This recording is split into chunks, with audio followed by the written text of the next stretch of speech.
আচ্ছা, দেখতে পারতেছেন আমার স্ক্রিন?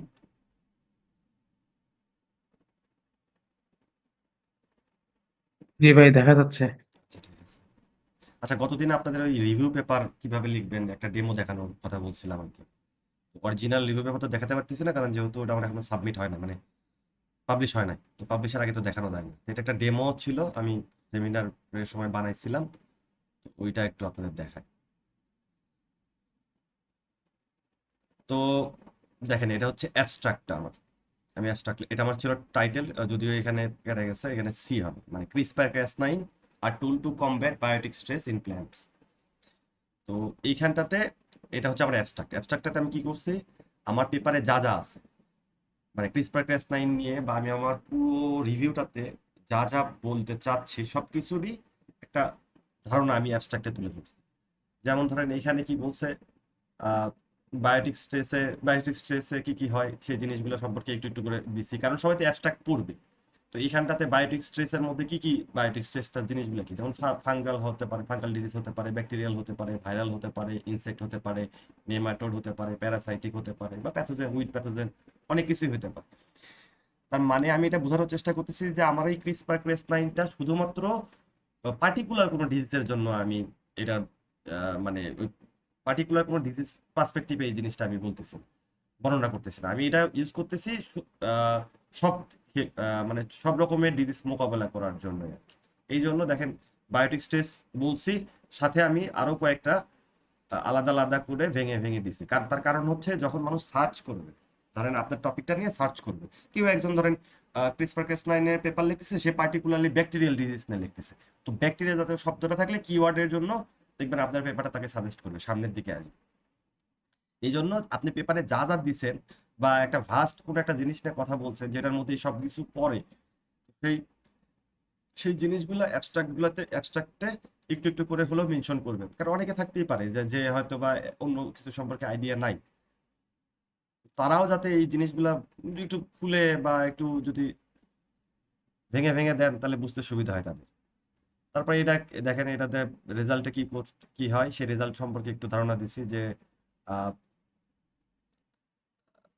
20 থেকে 40% অ্যানুয়াল ক্রপে ইল্ড লস হচ্ছে আমাদের। ম্যাক্সিমাম কোন কোন ক্রপে হয় সেই ক্রপের নাম দিচ্ছি, এগুলা মানে কাহিনী লিখছি আর কি, যে কি কারণে আমি এটা দিচ্ছি, এইসব কাহিনী সম্পর্কে একটু বর্ণনা করছি। তারপরে এই দেখেন, তারপরে আমি আসছে হচ্ছে আমার CRISPR-Cas9 জেনোম এডিটিং সিস্টেমের মধ্যে। এটা এটা জিনিসটা কি, এটা মানে এটা কি করে আর কি, এটা মেইনলি হচ্ছে একটা ব্যাকটেরিয়া থাকে, হ্যাঁ, ব্যাকটেরিয়ার একটা জিন নেওয়া হয়, এই জিনটা নিয়ে আপনার এই টেকনোলজিটা ইউজ করা হয়, বুঝতে পারছেন? তো এই সম্পর্কে একটু বলছি যে এটা কি হয়, এটা হুইচ ইনভলভ বা bacterial adaptive immunity, provide a precise and efficient strategy to improve the resistance of the crop, মানে ক্রপের রেজিস্ট্যান্সি বাড়ানোর জন্য এটা ইউজ করা হয়, এই সব জিনিসের কথা বলছি। তারপরে হচ্ছে এটা কিভাবে কাজ করে, এটা কিভাবে কাজ করে সেই জিনিসটার কথা বলছি। এটা দুটা ওয়ে আছে, যেমন নেজ, তারপরে HDR, মানে এর ওয়ার্ক প্রসেসটা আর কি, এসব কথা বলছে, এইসব জিনিস নিয়ে বলছি। তারপরে হচ্ছে এটা কি করে, দেখেন এই ইমিউন নেগেটিভ রেগুলেটরকে সাপ্রেস করে ফেলতেছে, এইসব জিনিস নিয়ে বলছে আমার, যদিও এটা পরবর্তীতে আমি আরো চেঞ্জ করছি। হ্যাঁ, কিন্তু আমি ওভারঅল একটা আইডিয়া দিচ্ছি যে আপনি যা যা বলবেন সেটা সম্পর্কে আপনি অ্যাবস্ট্রাক্টে তুলে ধরবেন, কিন্তু তার মানে এই না, ধরেন আমার মেইন কাজটা কি ছিল, আমার মেইন কাজ ছিল হচ্ছে CRISPR-Cas9। ওয়ার্ড ফাইলটা নাই, নামাতে পারলাম না, মানে অনেক অনেক আগে হয়তো হোয়াটসঅ্যাপে একজনে দিয়েছিলাম, তো সেখান থেকে এটাই নামাতে পারলাম আর কি। তো যেই জিনিসটা আপনার মেইন টপিক, সেই টপিকটা সম্পর্কে কি করবেন আপনি, অ্যাবস্ট্রাক্টে একটু হলেও বর্ণনা করবেন, হ্যাঁ, টপিকটা কি জিনিস, এই টপিকটা আসলে কি করতে চাচ্ছে, টপিকের কাজটা কি। এই CRISPR-Cas9 নিয়ে আমার মেইন কাজ, তাহলে এটা সম্পর্কে একটু একটু ধারণা তাকে দিতে হবে। আচ্ছা, সে দেখলো, দেখার পরে কি করতেছে, তারপরে সেই আমি দেখেন এখানে কিন্তু রেজাল্টের কথা লিখছি, এইসব প্যাথোজেনের নাম লিখছি, তার মানে এইসব প্যাথোজেন সম্পর্কে আমি বর্ণনা অলরেডি, মানে এখানে কয়েকটা প্যাথোজেনের নাম দিছি, কারণ এগুলো হচ্ছে কমনলি এফেক্টেড প্যাথোজেন, যেগুলো কমনলি এফেক্ট করে আর কি। যেমন বটরাইটিস সাইনেরা আছে, মানে ওই বুঝতে পারবে আর কি, ধরেন আপনাদের যারাই আমাদের ফিল্ডে না, তার এত কিছু জানার দরকারও নেই। তো এই প্যাথোজেন সব মানে আমি এটা দেখাচ্ছি আপনাদের আইডিয়া দেওয়ার জন্য, যে প্যাথোজেন সম্পর্কে আমি দিছি, কয়েকটা কমন প্যাথোজেনের সম্পর্কে দিছি, যে এগুলো নিয়েও যদি কেউ কাজ করতে চায় তাহলে এই সার্চ দিলে যাতে আসে। আবার যে পড়তেছে তাকে আইডিয়া দিতে চাচ্ছি যে না আমি এখানে কি স্টাডিজও করছি। হ্যাঁ, যেমন এই প্যাথোজেন গুলোর সাথে যে এটার কি রেজাল্ট গুলো পাইছে সেগুলো সম্পর্কে আমি মানে এখানে বর্ণনা করছি আর কি। তারপরে হচ্ছে আহ এই দেন ট্রান্সজিন ফ্রি, এই টপ এই জিনিসটার কথাও আমি বলছি, এই ওয়ার্ডটার কথা বলছি কারণ ট্রান্সজিন নিয়েও অনেকে কিওয়ার্ড নিয়ে সার্চ করতে পারে আর কি। তো এই জন্য সবই আমি রাখার চেষ্টা করছি আর কি। আবার দেখেন জিএমও ক্রপ নিয়ে অনেকে কথা বলতে, জিএমও মানে হচ্ছে জেনেটিক্যালি মডিফাইড অর্গানিজম, এইসব নিয়ে অনেকে কথা বলতে পারে, এই জন্য এটাও রাখছি। তারপরে এই রিভিউতে আমি কি নিয়ে ডিসকাস করব সেই সম্পর্কে একটা ধারণা দিছি যে CRISPR Cas nine mechanism, recently applicable biotics test, generative case studies এবং কম্পারিজন উইথ আদার টেকনোলজির সাথে কম্পারিজন করছি। তারপর লিমিটেশন ডিসকাস করছি, রেগুলেটরি চ্যালেঞ্জ ডিসকাস করছি, ফিউচার পার্সপেক্টিভ ডিসকাস করছি, আরও যা যা যা ডিসকাস করছি সকল জিনিসই আমি লাস্টের প্যারাতে মানে লাস্টের দিকে ডিটেলস বলে দিচ্ছি যে আমার এইখান থেকে বললে তুমি এইটুকু পাবো, আর বাকি সময়টাতে তাকে অনেক জিনিস সম্পর্কে একটু ধারণা দিচ্ছি আর কি, যাতে আগ্রহটা জমে। এইভাবে আমি আমার অ্যাবস্ট্রাক্টটা রেডি করছি, আরো আরো গুছাই আপনারা লিখতে পারেন, এটা একটা ড্রাফট ছিল আর কি। তারপরে হচ্ছে আমি আমার ইন্ট্রোডাকশন শুরু করছি। ইন্ট্রোডাকশন পার্টটাতে দেখেন আমি ইন্ট্রোডাকশন পার্টটা কিভাবে শুরু করছি। আপনারা কি শুনতে পাচ্ছেন? হ্যালো? জি ভাইয়া, শুনতে পাচ্ছি। জি আচ্ছা ভাই, ঠিক আছে। শুনতে পাচ্ছি। আচ্ছা, ইন্ট্রোডাকশন পার্টটাতে আমি দেখেন কেমন শুরু করছি। ইন্ট্রোডাকশন পার্টটাতে আমি শুরু করছি গতদিন যেটা বলছিলাম, দেখেন যে 2050 সালে আমাদের ওয়ার্ল্ড পপুলেশন 10 বিলিয়নের কাছাকাছি যাবে। তারপরে হচ্ছে এখান থেকে দেখেন এগ্রিকালচারাল সেক্টর, এইগুলো এগুলো মানে এগ্রিকালচার সেক্টরতে কি দরকার, হ্যাঁ সেসব সম্পর্কে অ্যাসপেক্ট সম্পর্কে আমি কথা বলছি। কিন্তু আমার আমার কিন্তু টপিক কি কি ছিল ক্রিসপার-ক্যাস9 নিয়ে, কিন্তু আমি এখানে তাদের ওই আগেই তাকে একটা পারসেপশন দিলাম যে 2050 সালে এরকম এরকম অনেক কিছু হতে পারে, তখন কি হতে পারে, তখন আমাদের এই বিভিন্ন রকম সমস্যার মধ্যে পড়তে পারি। সেইসব সমস্যা সম্পর্কে আমি আগে তাকে একটা ধারণা দিলাম। কারণ আমার তো আমি যে জিনিসটা নিয়ে কাজ করতেছি এটা এটার যে কেন বেনিফিট হবে সে সম্পর্কে তো তাকে কিছু একটা আইডিয়া দিতে হবে, যে এটা এই কোন কোন জায়গায় এটার বেনিফিট রাখতে পারে বা এটা রোল কোন কোন জায়গাতে হবে সে সম্পর্কে একটু তাকে ধারণা দেওয়ার জন্য আমি দেখেন শুরু করছি হচ্ছে 2050 সালে মানুষজন কত বাড়ে যাবে, তখন খাবারের সংকট হবে, এই জায়গা থেকে মানে এই পার্সপেক্টিভ মাথায় নিয়ে আমি শুরু করছি আর কি। তারপরে হচ্ছে দেখেন crop production income, biotic stress নিয়ে কথা বলছি, যেহেতু আমার টপিকটা হচ্ছে বায়োটিক স্ট্রেস। আপনাদের গতদিন আমি এর আগে একটু বলছিলাম যে biotic and abiotic stress. Biotic stress হচ্ছে যে ধরেন মাথায় রাখবেন প্যাথোজেন রিলেটেড যে অ্যাটাকগুলো হয়, প্যাথোজেন মানে হচ্ছে জার্মস বা ডিজিজ টাইপের যে জিনিসগুলো হয়, হ্যাঁ সেই ডিজিজগুলো আবার প্যাথোজেন দ্বারা হয়। আছে না পানি বেশি দিলে উইল্টিং হচ্ছে, সেটা তো আর প্যাথোজেন দ্বারা না, ওইটা আবার বায়োটিক স্ট্রেসের মধ্যে পড়বে। হ্যাঁ, বা যেটা হচ্ছে ধরেন ইনডোর প্ল্যান্ট আপনি রোদে রাখলেন, পাতা হচ্ছে মানি প্ল্যান্ট অনেকে ইউজ করে, মানি প্ল্যান্ট কি করলেন আপনি টানা রোদের মধ্যে রাখলেন, কি হবে পাতা পাতা আপনার হচ্ছে একটু দেখবেন পুড়ে পুড়ে যাবে। তো ওইটাও তো আপনারা মনে করেন যে বায়োটিক স্ট্রেসের মধ্যে পড়লো না আর কি। হ্যাঁ, বায়োটিক স্ট্রেস মাথায় রাখা উচিত হচ্ছে যেগুলো হচ্ছে আপনার এই যে ফাঙ্গাস টাঙ্গাস ব্যাকটেরিয়া ট্যাকটেরিয়া এইসব জিনিস দ্বারা অ্যাটাক হবে আর কি।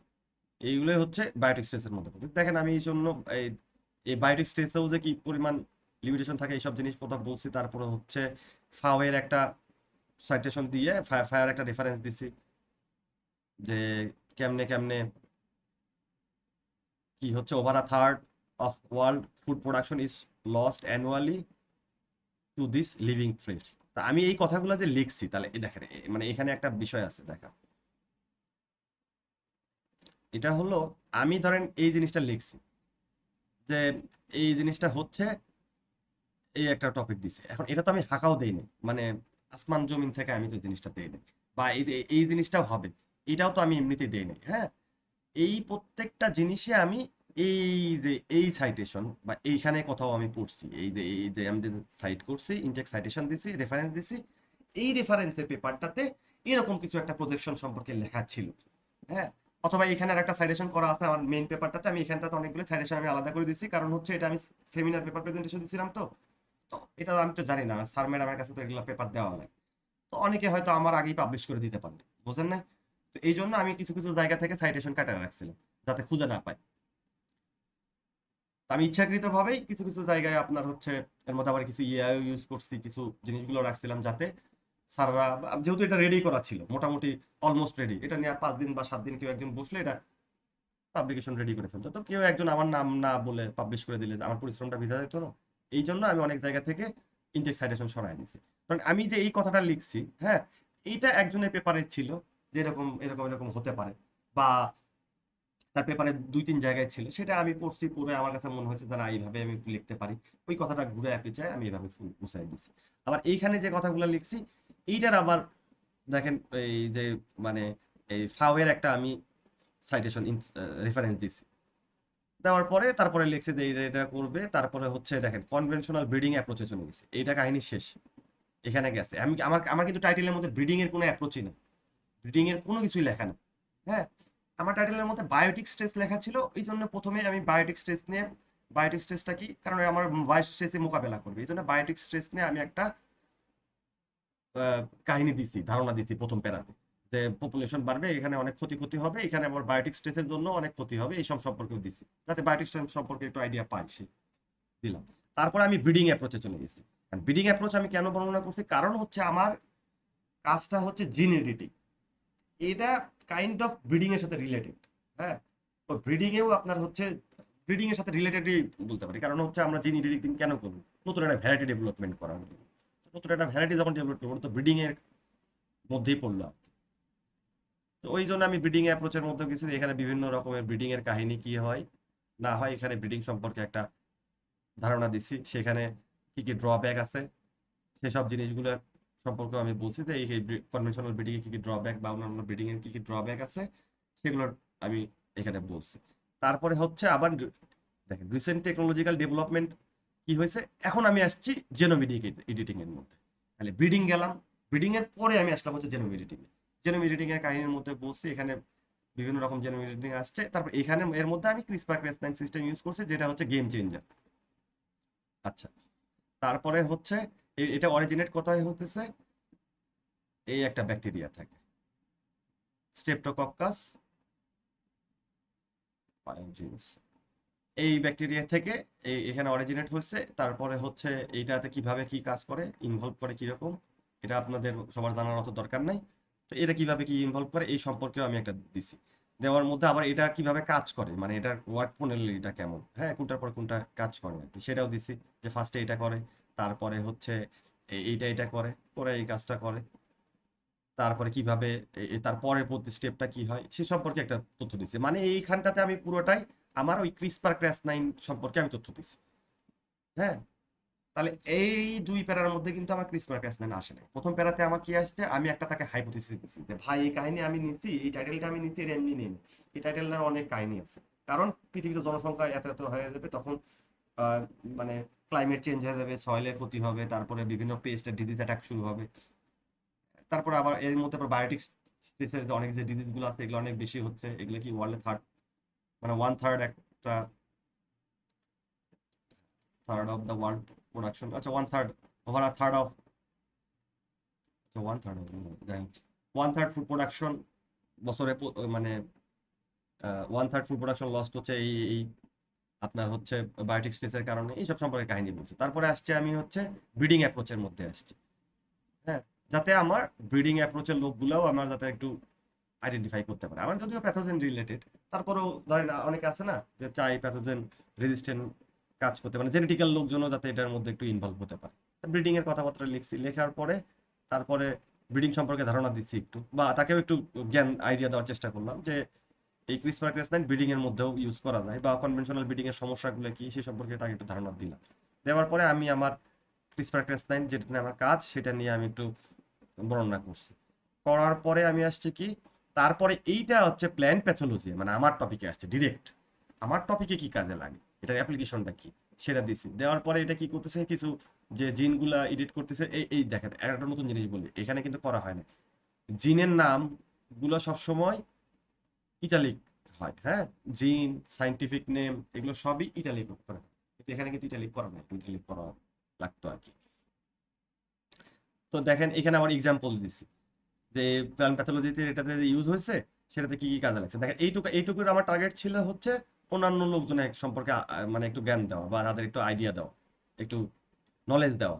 নলেজ দেওয়া শেষ, এখন আমি আমার ডিরেক্ট আমার টপিকে আসছি, আমার রিলেটেড টপিকে আসছি। আচ্ছা, এখানে কি কি হচ্ছে, এটার কোন কোন জায়গায় কাজ করছে, তো এই জিন এই জিন এই প্যাথোজেনের ক্ষেত্রে কাজ করছে, তারপরে এই টমেটোর ক্ষেত্রে কোনটা আবার কোন জিনগুলো ইউজ করা হয়েছে, এইসব জিনিসগুলো লিখছে। সেটা আবার কোন ডিজিজের ক্ষেত্রে আপনার রেজিস্ট্যান্সি দিছে, এই সম্পর্কে তথ্য দিছি। দেখেন এগুলো কিন্তু আমি ইন্ট্রোডাকশনে দিছি, কারণ ওকে তো পরে জানতে হবে যে কি কি পাচ্ছে। ওকে আমি ইন্ট্রোডাকশনে একটু ধারণা দিছি, না এখানে আমি দেখেন জিনিসের নাম টাম দিছি, জিনের নাম টাম দিছি। হ্যাঁ, তার মানে আমার এই টপিকটাতে এই কেস স্টাডি সম্পর্কে আরো বিস্তারিত ধারণা দেওয়া আছে আর কি। বা কিসপার কেস নাইন কিভাবে কাজ করে এই সম্পর্কেও তাকে একটু আইডিয়া দিছে, নলেজ দিছে, মানে ও যাতে পড়ার সময় বোর ফিল না করে। একজন মানুষ পড়লো, আচ্ছা এত কিছু হতে পারে, পড়লাম। তারপরে হচ্ছে বায়োটিক স্টেজ দ্বারা এটা কিছু হয়, আচ্ছা পড়লাম। তারপরে কি হচ্ছে ব্রিডিং অ্যাপ্রোচ সম্পর্কে একটু ধারণা দিচ্ছে, যে ব্রিডিং অ্যাপ্রোচ এগুলো এগুলো ব্রিডিং অ্যাপ্রোচ হয়। আচ্ছা, তার মধ্যে একটা নতুন জেনারেটিং জিনিসগুলো আসলে এর মধ্যে দেখেন জেনারেটিং এর কথাবার্তার জন্য মার্কার অ্যাসিস্ট্যান্ট অন্যান্য জিনিসগুলো লেখা আছে। হ্যাঁ, এই যে মার্কার অ্যাসিস্ট্যান্ট সিলেকশন লেখা আছে, যেটা যেটা আবার এটাকে জাস্টিফাই করতে পারে, জেনারেটিংটাকে জাস্টিফাই করতে পারে। এই জন্য সবকিছু লিখছি। তারপরে হচ্ছে দেখেন রেজিস্ট্যান্ট আর জিনের কথা বলা আছে। হ্যাঁ, এগুলো হচ্ছে অনেকে আপনারা বুঝবেন না। যাই হোক, মানে এই জিন এডিটিংটাকে মানে এই প্যারাটাকে যাতে জাস্টিফাই করে, এই জন্য এইখানে একটু তাকে সম্পর্কে একটু আইডিয়া দিচ্ছি, অথবা সে যাতে এই প্যারা নিয়ে কনফিউজ না হয়, এই জন্য বাকি অন্য জিনিসগুলো কথাবার্তা বলে এই প্যারাতে নিয়ে আসছে।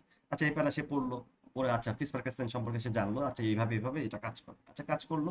তারপরে এটা দেখ এখন এটাতে কাজ করতে পারে, করে এর লাভ কি হয়েছে, ফলাফল কি পাইছে, ফলাফলগুলো এখানে দিচ্ছে, এই জায়গাতে ফলাফল পাইছে, এখানে এখানে হয়েছে। তারপরে হচ্ছে আরো অনেক জায়গাতে এই জায়গাগুলোতে হেল্প। আচ্ছা, তারপরে হচ্ছে বলছে যে এইগুলো হলো, তারপরে আবার কিছু লিমিটেশন আছে, এটার পাওয়ার আমরা ঠিক মতো ইউজ করতে পারতেছি না, সেখানে টেকনিক্যাল অবস্টাকেলস বা কি কি লিমিটেশন আছে সে সম্পর্কে আমি একটু বলছি। কোথায় কোথায় এই ঝামেলাগুলো হয়েছে বা কোথায় কোথায় বেশি ফোকাস হয়েছে সে সম্পর্কে জিনিসটা দিতেছে। ওয়ার্ল্ড ওয়াইড যে কমার্শিয়ালাইজেস গুলো হয় নাই, বা কোন কোন কান্ট্রিগুলোতে হয়েছে বা কোন কোন কান্ট্রিগুলোতে এই জায়গাতে ফোকাস দিচ্ছে সে সম্পর্কে আমি একটু দিচ্ছি। তারপরে হচ্ছে আমার এই রিভিউটা কি সম্পর্কে কি সম্পর্কে একটা কমপ্লিট এক্সপ্লেনেশন দিবে সেই সম্পর্কে আমি এই জিনিসগুলো দিচ্ছি।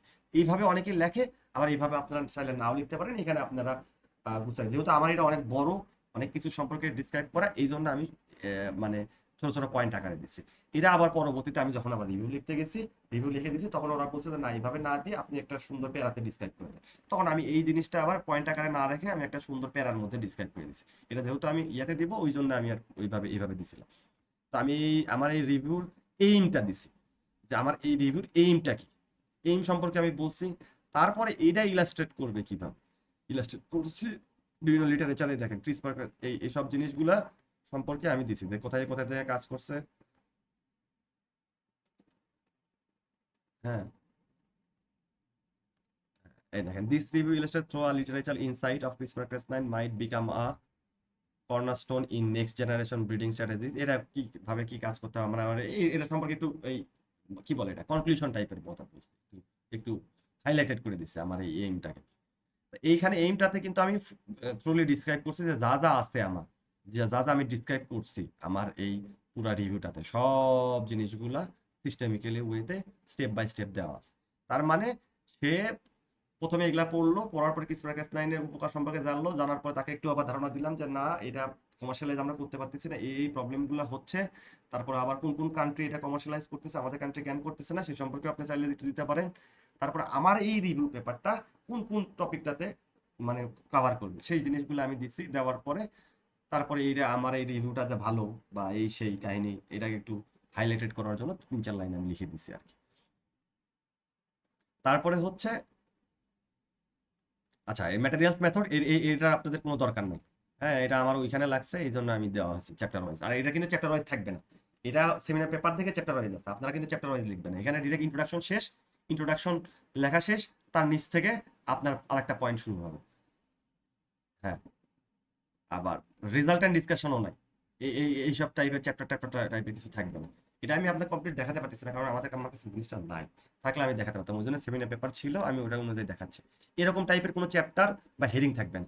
এখানে থাকবে হচ্ছে ফার্স্টে ইন্ট্রোডাকশন, তাহলে গেল ইন্ট্রোডাকশনটা এরকম চ্যাপ্টার ওয়াইজ থাকবে না, এখানে ইন্ট্রোডাকশন থাকবে।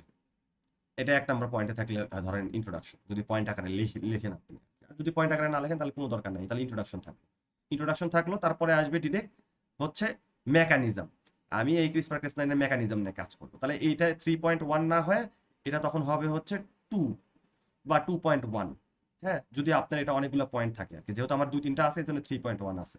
এটা 3.1 না হয় হবে হচ্ছে, আচ্ছা যাই হোক, এটা 2।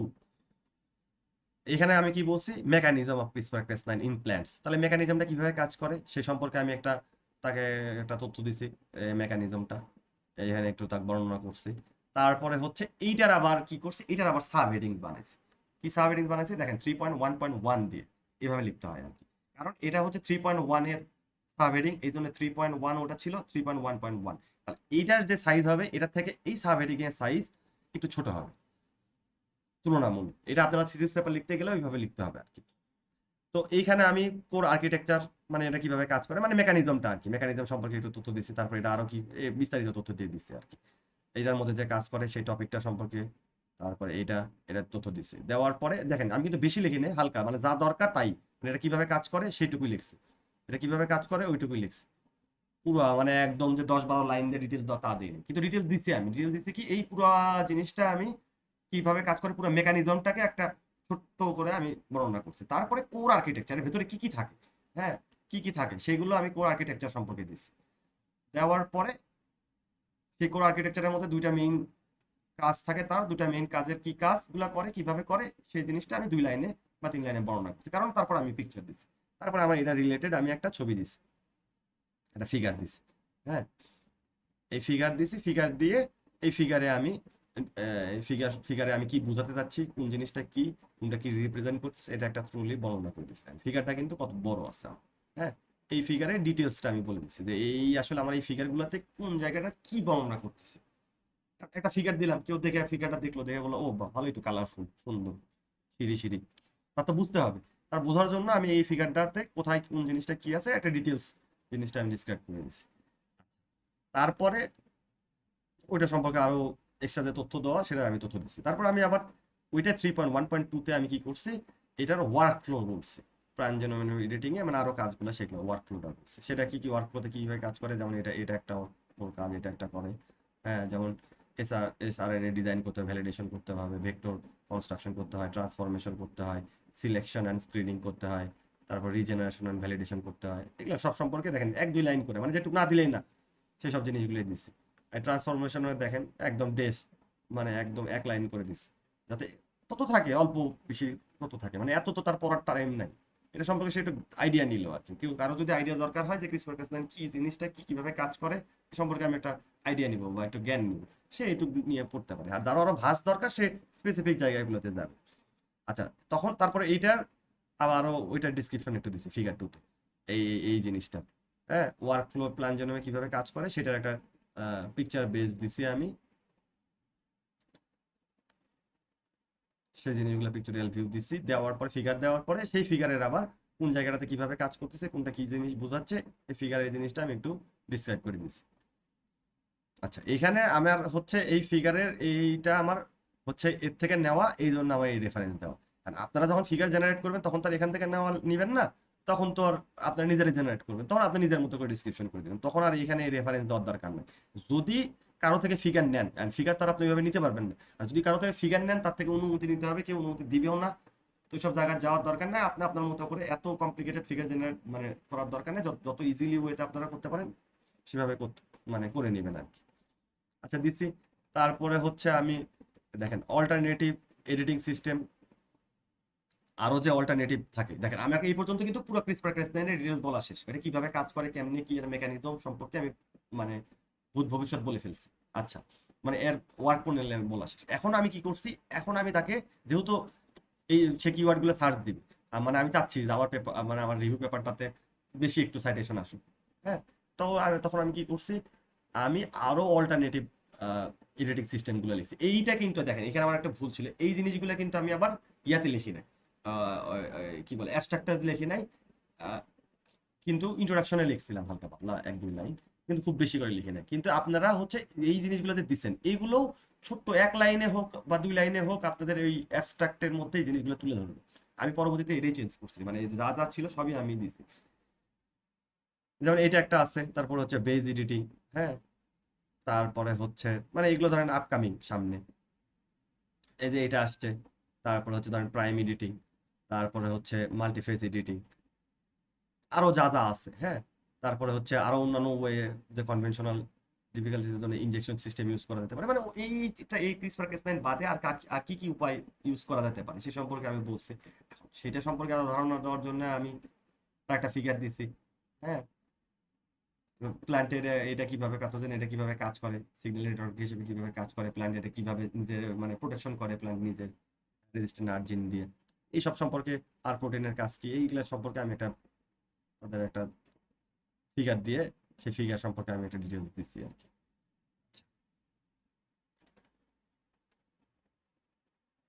আবার এই যে নতুন এগুলো ভ্যারিয়াস নিউ মেথড গুলো পাইলাম, সেগুলোর লিমিটেশন গুলো কি কি সেটাও আমি বলছি। কেন আমি লিমিটেশন গুলো বলছি, কারণ হচ্ছে যদি এইগুলাই বেটার হতো তাহলে আমি আবার CRISPR-Cas9 এর বর্ণনা কেন করলাম, তাই না? এই সব জিনিসই যদি বেটার হতো তাহলে আমি কেন CRISPR-Cas9 নিয়ে বর্ণনা করতাম?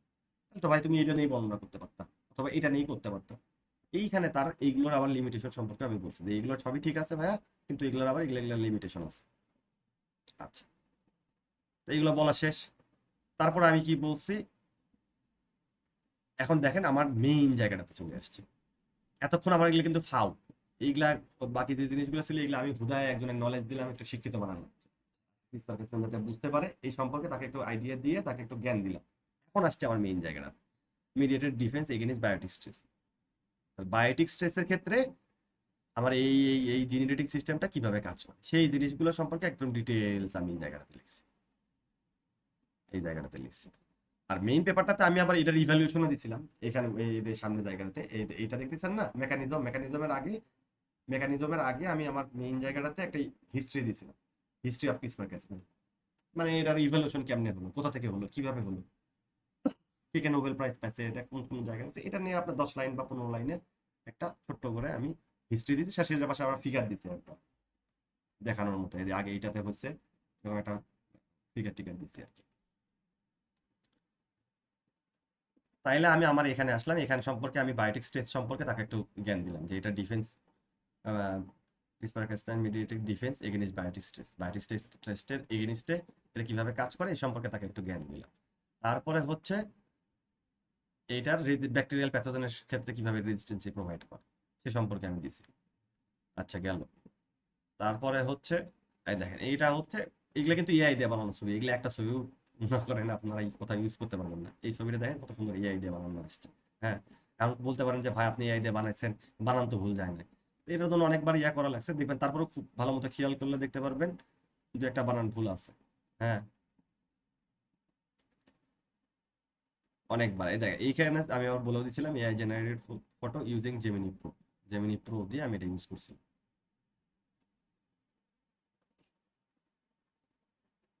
আচ্ছা, তো এইখানে এই যে জিন এডিটিং, সুইট জিন প্রমোটার, এই সুইট জিন এটা কিভাবে জিন এডিটিং করছে এই জিনিসগুলোর জন্য আমি একটা ফিগার দিছি, এত ফিগার লাগে না আর কি।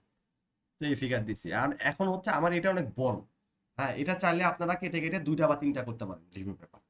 আমি এখানে কি করছি, আমার কিন্তু এইটুক নিয়েও আপনি একটা রিভিউ পেপার লিখতে পারবেন যে CRISPR-Cas9 আর একটা কিছু কেস স্টাডি দিয়ে বাকি এগুলো একটু একটু বড় করে আপনারা চাইলে এইটুক নিয়েও করতে পারতেন, যে না আমি এখানে এটা এই CRISPR-Cas9 বাকিগুলোর থেকে কেন একটু বেটার এটা সম্পর্কে আমি একটা ধারণা দিব, বা মডার্ন টেকনোলজি সম্পর্কে, বা পিছিয়ে আরো আছে ওই জিনিসগুলো সম্পর্কে দিতে পারতেন। এই দেখেন এইখানে ফিগারে কি বলছি, model propose using CRISPR-Cas9 specific knockout sweet জিন প্রমোটার্স ইন রাইস। তা রাইসের সুইট জিনে কিভাবে কাজ করছে সেটা সম্পর্কে একটা ফিগার দিয়ে 2-4 লাইন আমি বলে শেষ করে দিছি।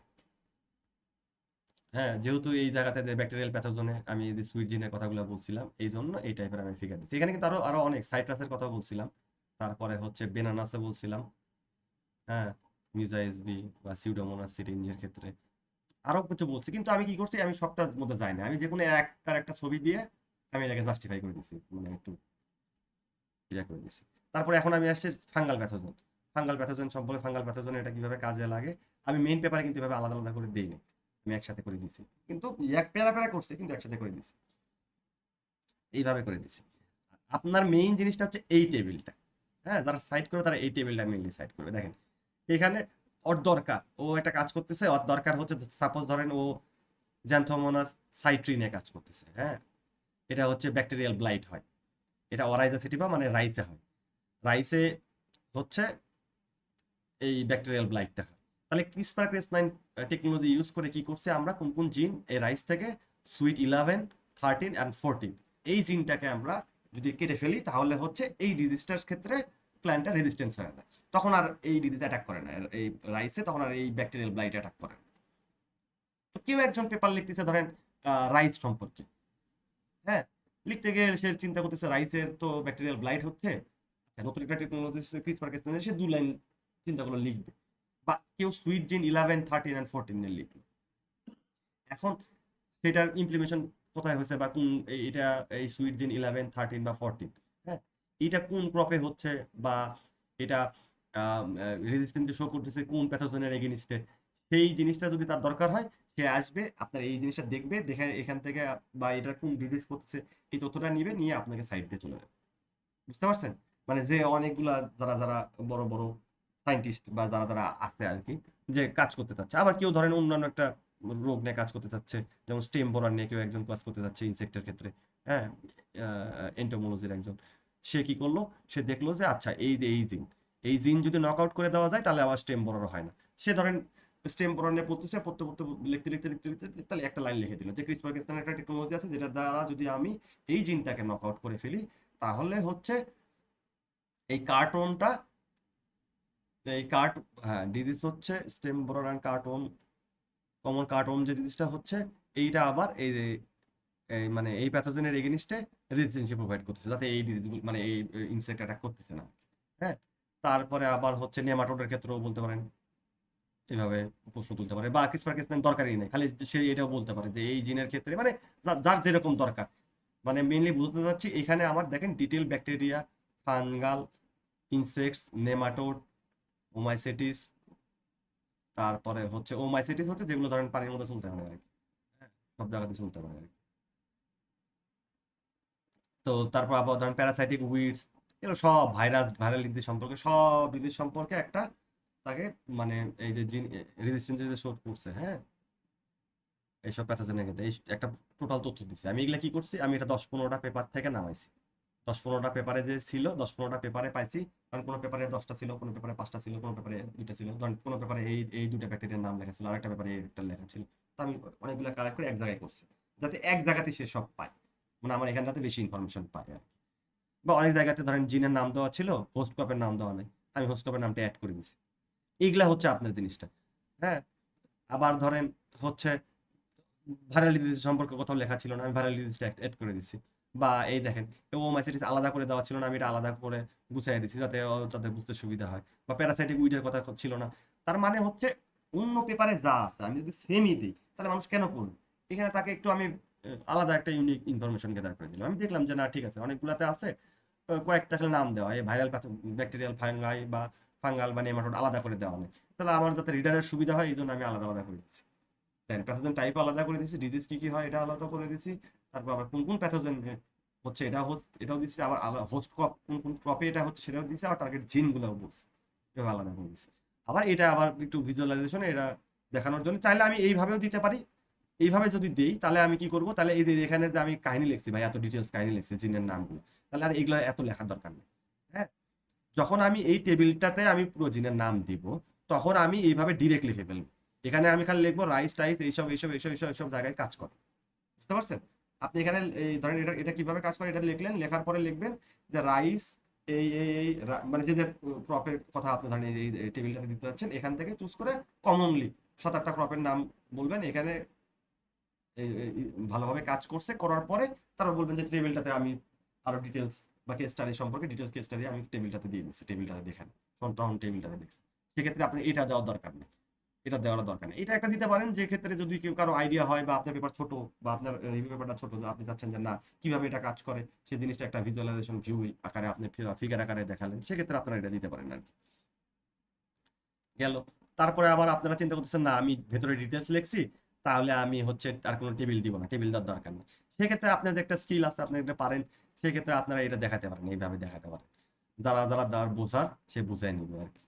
হ্যাঁ, এইটা আকারে ছোট করেও দেখাতে পারেন, একটু কমপ্লিকেটেড বানাতে যাচ্ছেন কোনো পেপারে সাইজ একটু কমপ্লিকেটেড জিনিস থাকার, এখানে রাখলো সেখানে আপনি এই জায়গাটাতে এই ফিগারে কি কি আছে, ফিগারে কি জিনিসগুলো হাইলাইট করছে সেই জিনিসগুলো আপনি একটু ডিসক্রাইব করে দিলেন, এই দাঁত আসলে কোনটা কি বোঝাচ্ছে, লেখা আছে যদিও লিজেন্ড দেওয়া আছে এদিকে, তারপরও আপনি জিনিসটা দেখাচ্ছেন। এখানে দেখেন সেম জিনিসটা আছে, এইটা যা আছে এখানেও আছে, কিন্তু এখানে তো আর স্যাঙ্কি আমি তো চাইলে এখানে ধরেন 20-25টা আছে, আমি তো 20টা এখানে ইউজ করতে পারবো না, তখন আর আরো ঘিজি বিজি হবে, দেখা যাবে না, বোঝা যাবে না। এই যতটুকু বোঝা যায় আমি ততটুকু রাখার জন্য এইটুকু রাখছি। যেমন এখানে ধরেন এই যে ইয়াগুলো আছে, কি কি ডিজিজ সেটা সম্পর্কে দেওয়া আছে। আবার এখানে দেখেন জিনগুলোর নাম দেওয়া আছে, গ্রিন কালারে টার্গেট জিন, কোন কোন টার্গেট জিন আছে, জিনগুলোর নাম দেওয়া আছে। আর এখানে ক্রপের নাম দেওয়া আছে, যে এই কয়টা ক্রপের নাম দেওয়া আছে। এরকম করে আমি একটা স্যাঙ্কি বানাই নিচ্ছি। আচ্ছা, তারপরে এইখানে আরো অনেক ডিটেলস এর কথা বলছি, এই পেস্ট রিজালেন্সের এইসব অনেক ডিটেলস দিছি। এত ডিটেলস দরকার নাই, আপনি ওখানে দিচ্ছেন এইটুকু এনাফ। এই ডিটেলস আবার কথা লেখার দরকার নেই। এই ডিটেলস এর কথা কখন লিখবেন, যখন আপনি এইগুলা দিবেন, হ্যাঁ, যেটা তত সুন্দর ডিসক্রাইব করতেছে না, যদি এটা দেন তাহলে এত ডিটেলস আপনার যাওয়ার দরকারই নেই। এটা আমার পেপার দেখে আমি ডিটেলস করে দিছিলাম যাতে বুঝতে পারেন। এত ডিটেলস আপনার যাওয়ার দরকার, আপনি 1-2 লাইন করে লিখে দিন, বুঝলেন না? আপনি তো ওই কিসপার কেসন কেমনে কাজ করে সেই সম্পর্কে আপনাকে বলছেন, আবার এগুলা অন্য ক্ষেত্রে কিভাবে কাজ করে সেই সম্পর্কেও আপনি বলছেন। এখানে আবার আলাদা করে যেহেতু আমি টপিকের মধ্যে দিছি নেমাটোড, ইনসেক্ট, তারপর হচ্ছে ফাঙ্গাল, ব্যাকটেরিয়া আলাদা করে দিছি, এই জন্য আমি 2-4 লাইন করে এখানে লিখছি। আর যেহেতু ওই যাতে লিখছি তাহলে এখানে দরকার নেই, এখানে আবার সেই রিলেটেড ওটাকে জাস্টিফাই করার ছবিও দিয়ে দিছি। এত কোনো কিছুই করার দরকার নাই আমার। আবার যেহেতু আমি দেখেন আমার কিন্তু ওই ইয়াতে ছিল, আমার ওই যে যদি খেয়াল করেন আমার ওইটা আলাদা আলাদা করে দেওয়া ছিল, ওই বায়োটিক স্টেজের মধ্যে প্রত্যেকটা পয়েন্ট আলাদা করে দেওয়া ছিল ওই কি বলে অ্যাবস্ট্রাক্টে। ওই জন্য আমি সব জিনিস সম্পর্কে আলাদা আলাদা করে দিছি। আচ্ছা, এখন আমি কি বলছি, comparative evaluation of other genome editing tool biotic stage management. এখন আমি কি বলছি, এই দেখেন এখানে একটা পয়েন্ট আছে, আমি এখানে করছি কম্পারেটিভ ইভ্যালুয়েশন আদার জেনোম এডিটিং টুলের সাথে। এইখানে কি বলছে, এই যে আরএনএ ইন্টারফেস, এটা মেকানিজম, এটা কিভাবে কাজ করে সে সম্পর্কে 1-2 লাইন দিছি। যেহেতু আদার মেকানিজমের সাথে কাজ করব, কম্পারিজন করব, সেই কম্পারিজনের জন্য আমি এর সাথে কম্পারিজন করব, এর সাথে কম্পারিজন করব, এটার সাথে কম্পারিজন করব, এটার সাথে আমার এই মেইন যে ক্রিসপার ক্যাস নাই এই করার কম্পারিজন করব।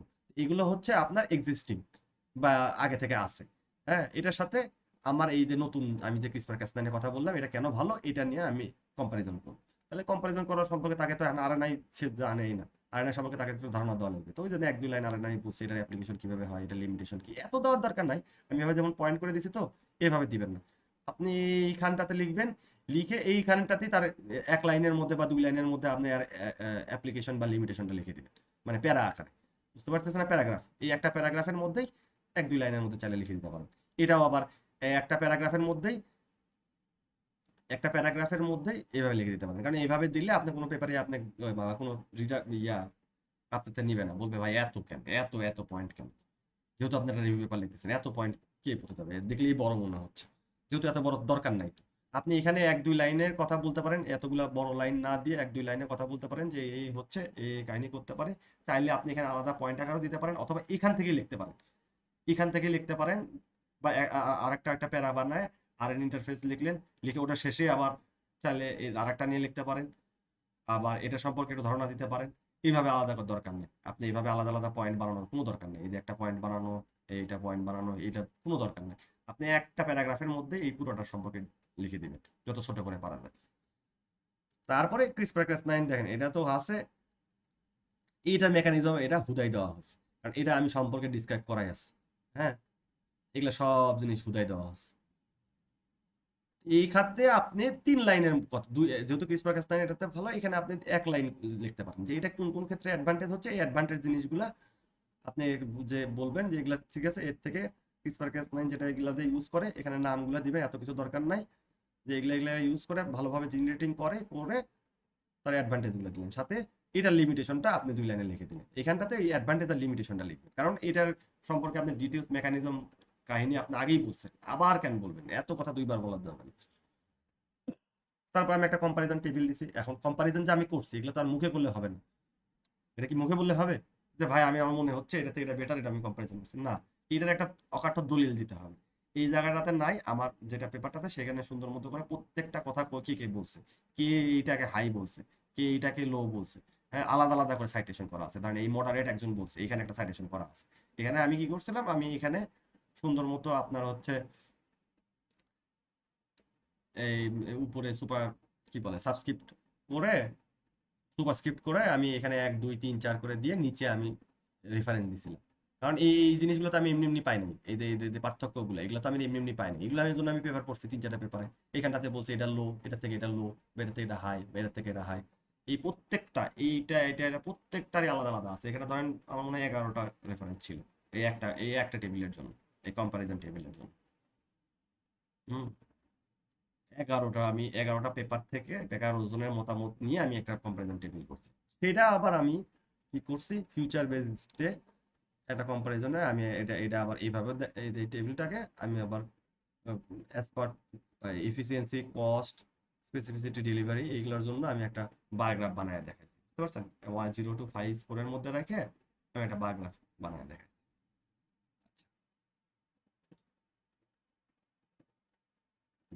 আবার এইটা হচ্ছে কম্পারেটিভ অ্যানালাইসিসের জন্য আমি আবার কি করছি, এটা রাডার চার্ট বানিয়ে দেখাচ্ছি। এটা আমি আসলে আমার ওই ইয়ার জায়গাতে স্কিল শো করতেছিলাম, নতুন নতুন আর শিখছিলাম তো, মানে আর একটু আমি পারি এটা একটু ফ্লেক্স দেখানোর জন্য আমি সব জায়গাতেই ধরেন আর ইউজ করা শুরু করছি। এটা বানাচ্ছিলাম আর দিয়ে, তারপরে হচ্ছে রাডার চার্ট যে বানাতে পারি এই জন্য রাডার চার্টও আমি দিয়ে ফেলছি। এই এত কিছু দরকার নেই, যে কোনো একটা জিনিস দিলেই হচ্ছে। হয় এটা দিতে পারেন, রাডার চার্ট দিয়ে আপনি এক্সপ্লেন করতে পারেন, অথবা এই যে এইটা দিয়ে পার্থক্য, এই সামারি টেবিল দিয়ে আপনি এক্সপ্লেন করতে পারেন। আমি কিন্তু মেইন পেপারে এই সামারি টেবিল দিচ্ছি, এই রাডার চার্ট কিছু দিই নেই, কারণ দেখছি আমি সামারি টেবিল দিয়ে ইজিলি এক্সপ্লেন করা যায়।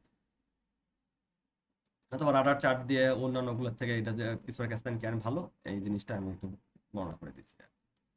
আচ্ছা, এখন এটার রোল, এই যে ক্রিসপার ক্যাসনাইন সাস্টেনেবল এগ্রিকালচার এটা এবং ফুড সিকিউরিটি এটা কি ভূমিকা রাখে, এটা কোনো না কোনো ভূমিকা রাখে, নাহলে আমি এটা না কাজ করতেছি এখানে। অবশ্যই তো যাই আমি করতেছি সবই এগ্রিকালচারের ভূমিকা রাখবে। আর এর মধ্যেও আমি কি করছি, এর মধ্যে আমি 2-3 বার ওই সেম সেম সেম ইয়া রাখার ট্রাই করি নাই আর কি। হ্যাঁ, যদিও আসে গেছে এর মধ্যে, কিন্তু আমি ম্যাক্সিমাম আমার পরবর্তী পেপারটাতে কি করছে, আমি যে জিনগুলো সম্পর্কে আগে বর্ণনা করছি সেইগুলো সম্পর্কে এখানে আবার তুলে ধরি। যদি তুলেও ধরি সেগুলো এরকম করে ডিসক্রাইব করার দরকার নেই, কারণ আমি যেহেতু আগেই বর্ণনা করছি যে এটা এই কাজ করছে, এটা করছে, করার পরে আমি খালি ওই প্ল্যান্টের নাম ইউজ করতে পারি, যে এই প্ল্যান্টের ক্ষেত্রে এই রোগের ক্ষেত্রে এটা উপকার দিচ্ছে, ওই রোগের ক্ষেত্রে উপকার দিচ্ছে, ওই রোগের ক্ষেত্রে উপকার দিচ্ছে। আমরা আগে যেহেতু জানছি, কারণ যেহেতু ফিউচার ফুড সিকিউরিটি সেটা কিভাবে কাজে লাগতে পারে, ওই জন্য এই জিনিসগুলো না দিলেই না, সেক্ষেত্রে একটা বা দুইটা দিতে পারেন, অথবা তাও দরকার নাই, যেহেতু আগেই বর্ণনা করছেন আপনি ডিরেক্ট ওটা কি কাজে লাগতেছে সে সম্পর্কে, ফুড সিকিউরিটি কিরকম তার অবদান রাখতেছে সে সম্পর্কে আপনি একটু আইডিয়া দিয়ে দিলেন, বলে দিলেন। হুম এটা আমি আবার অ্যাসপেক্টের কথা আবার বানাইছিলাম, এটা দরকার নাই। হ্যাঁ, এটা ফিউচার অ্যাসপেক্টের উপর বানাইছিলাম। আমার কাছে ইয়া ছিল, ওটা দিয়ে আমি হুদাই বার গ্রাফ বানাইছিলাম, ওটা আমার 1 to 5 লেভেল ধরে আমি বানাইছিলাম। এটা কোনো দরকার নেই এই বার চার্টের। তারপরে হচ্ছে ইথিক্যাল জিনিসগুলো পয়েন্ট অফ ভিউ, এই জিনিসটা করছে, এটা ইথিক্যাল অ্যান্ড বায়োসেফটি কনসিডারেশন তো অবশ্যই আপনাকে মাথায় রাখতে হবে, কারণ এত বড় একটা কাজ করবেন সেটা ইথিক্যাল পয়েন্ট অফ ভিউ বা বায়োসেফটি জিনিসটা রাখতে হবে না। তো সেখানে সেই পয়েন্টগুলো আপনাকে থ্রোলি ডিসক্রাইব করতে হবে, এত বড় করে না করে হলেও কিন্তু ডিসক্রাইব করে যেতে হবে, যেটার অফ টার্গেট ইফেক্ট কেমন বা ইকোলজিক্যাল রিস্কটা কেমন সে সম্পর্কে আপনি আইডিয়া দিতে হবে। কারণ আপনি একটা জিনিস করলেন যে এই জিনিসটা করলে খুব উপকার হয়, সেটা তো ভাই একটা নেগেটিভ ইফেক্টও আছে, সেই জিনিস সম্পর্কেও দিতে হবে, এই সম্পর্কে আপনার ধারণা দিলেন। তারপরে হচ্ছে আমি আবার কি করছি, পাবলিক পারসেপশন এন্ড কনজিউমার অ্যাকসেপ্টেন্সের উপর এটা একটা কি একটা ঝামেলা হতে পারে বা কি কি হতে পারে, তো সে সম্পর্কে আমি একটা জিনিস দিচ্ছি যে পাবলিক অ্যাকসেপ্টেন্স কেমন। আবার এই যে ইথিক্যাল কনসার্ন যে মিটিগেট করা যায়, হ্যাঁ এইটা কিন্তু দেখেন, এটা কিন্তু একই সাথে আমার এই পুরো জায়গাটাকে জাস্টিফাইও করতেছে। হ্যাঁ, পুরো আমার জিনিসটাকে জাস্টিফাই করতেছে, আবার এটাকে যে মিটিগেট করা যায় সে সম্পর্কে আমি একটা ইয়াও দিচ্ছি যে এইসব জিনিস করলে এই এই কনসার্ন গুলা ইনোভেশনের মাধ্যমে নতুন এই কনসার্ন গুলো আমি মিটিগেট করতে পারবো, মানে ফিউচার একটা ডিরেকশন দিয়ে দিলাম। তারপরে ধরেন এটা আমার চ্যাপ্টার দরকার নেই, তারপরে কনক্লুশন চলে আসবে। হ্যাঁ, অথবা ফিউচার প্রসপেক্ট বা কনক্লুশন, এখানে অনেক বড় করে দেওয়া আছে, কনক্লুশন কখনো এত বড় হয় না। হ্যাঁ, আপনার এই যে এইটুক ঠিক আছে, এইটুকুর মধ্যে আপনার কনক্লুশন হয়ে যাবে, অথবা এখান থেকে শুরু হচ্ছে কনক্লুশন, সর্বোচ্চ আপনার এই পর্যন্ত কনক্লুশন হয়ে যাবে। বুঝতে পারছেন? ওই কনক্লুশনের মধ্যেই আপনি এইটুকু কাহিনী লিখবেন, লেখার পরে ওখানেই দরকার হলে ফিউচার যে ডিরেকশন গুলো আছে ফিউচার ডিরেকশন গুলো আপনি ওর মধ্যে লিখে দিবেন। এই কনক্লুশন পার্টের মধ্যে আপনি ফিউচার ডিরেকশন, ফিউচার পার্সপেক্টিভ গুলো লিখে দিবেন, এখানে আলাদা করে দেওয়া আছে, এখানে আলাদা করার দরকার নাই, ফিউচার পার্সপেক্টিভ গুলো এর মধ্যে তুলে দিবেন। বুঝতে পারছেন? এই কনক্লুশনের মধ্যেই আপনি আপনার এই পেপার সম্পর্কে কাহিনী লিখবেন, লেখার পরে ফিউচার যে জিনিসগুলো দরকার, ফিউচার যে কি কি হতে পারে সেই ফিউচারের জিনিসগুলো আপনি এর মধ্যে তুলে দিবেন। অথবা চাইলে যদি আপনার ফিউচারের পার্সপেক্টিভ আরো বেশি হয় সেক্ষেত্রে আলাদা পয়েন্ট হিসেবে আপনি দিতে পারেন, কিন্তু কনক্লুশন খুব বেশি বড় দরকার নাই, ছোট একদম 10 লাইন 12 লাইন 13 লাইনের মধ্যে আপনি কনক্লুশন শেষ করে দেবেন, শেষ। তারপরে আপনার রেফারেন্স আসবে, এখন এটা আমার আমার এই যে স্টাইলের রেফারেন্স চাই সেই স্টাইলের মধ্যে রেফারেন্স এইখানটাতে আপনাদের কোনো কিছু বোঝার না থাকলে বা কোনো কনফিউশন থাকলে একটু জিজ্ঞেস করতে পারেন।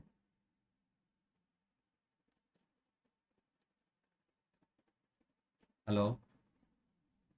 আসসালামু আলাইকুম। ভাইয়া, হ্যাঁ। এটা হচ্ছে যে এই যে গ্রাফ গুলো দেখালেন, চার্ট গুলো দেখালেন, এগুলো কি আর্ট দিয়ে করলে সবথেকে বেস্ট হয় রিসার্চটা, তাই না?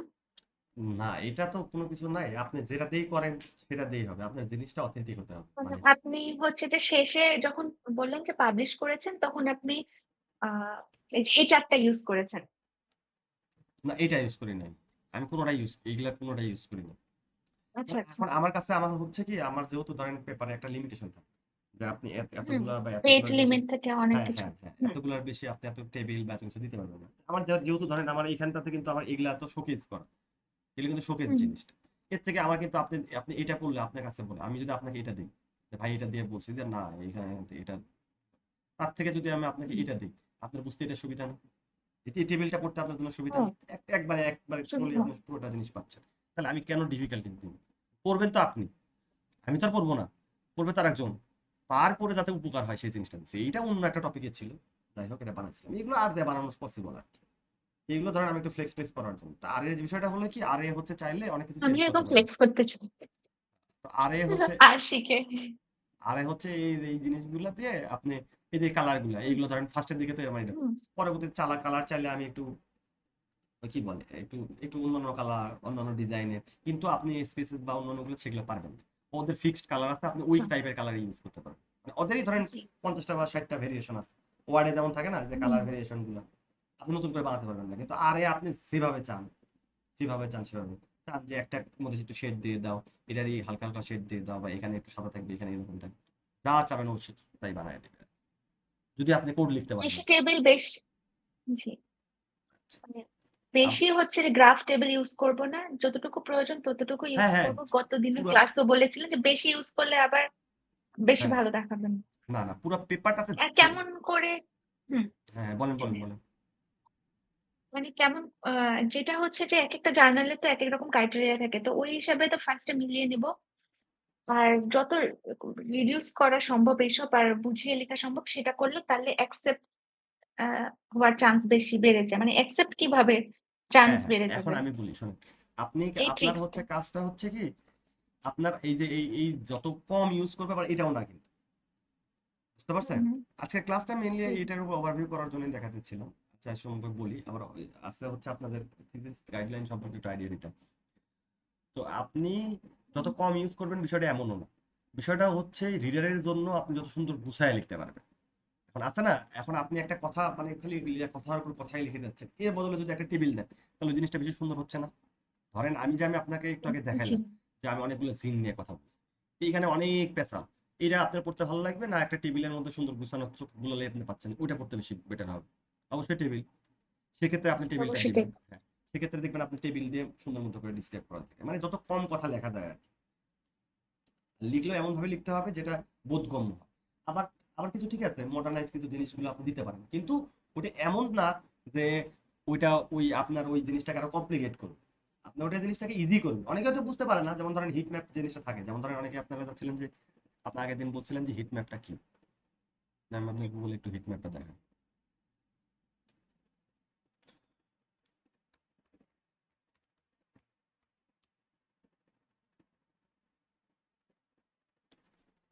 হিট ম্যাপটা হচ্ছে এগুলোকে বলা হচ্ছে হিট ম্যাপ, ওটা হচ্ছে জিএস হিট ম্যাপ, এগুলো হচ্ছে নর্মাল হিট ম্যাপ,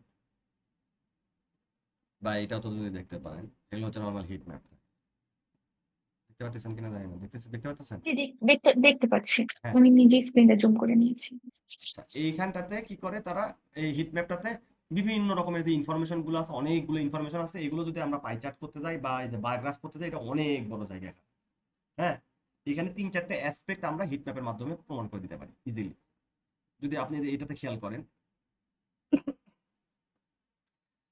এইটাতে খেয়াল করেন বা এই যে এইটাতে ভালোভাবে বুঝতে পারবেন।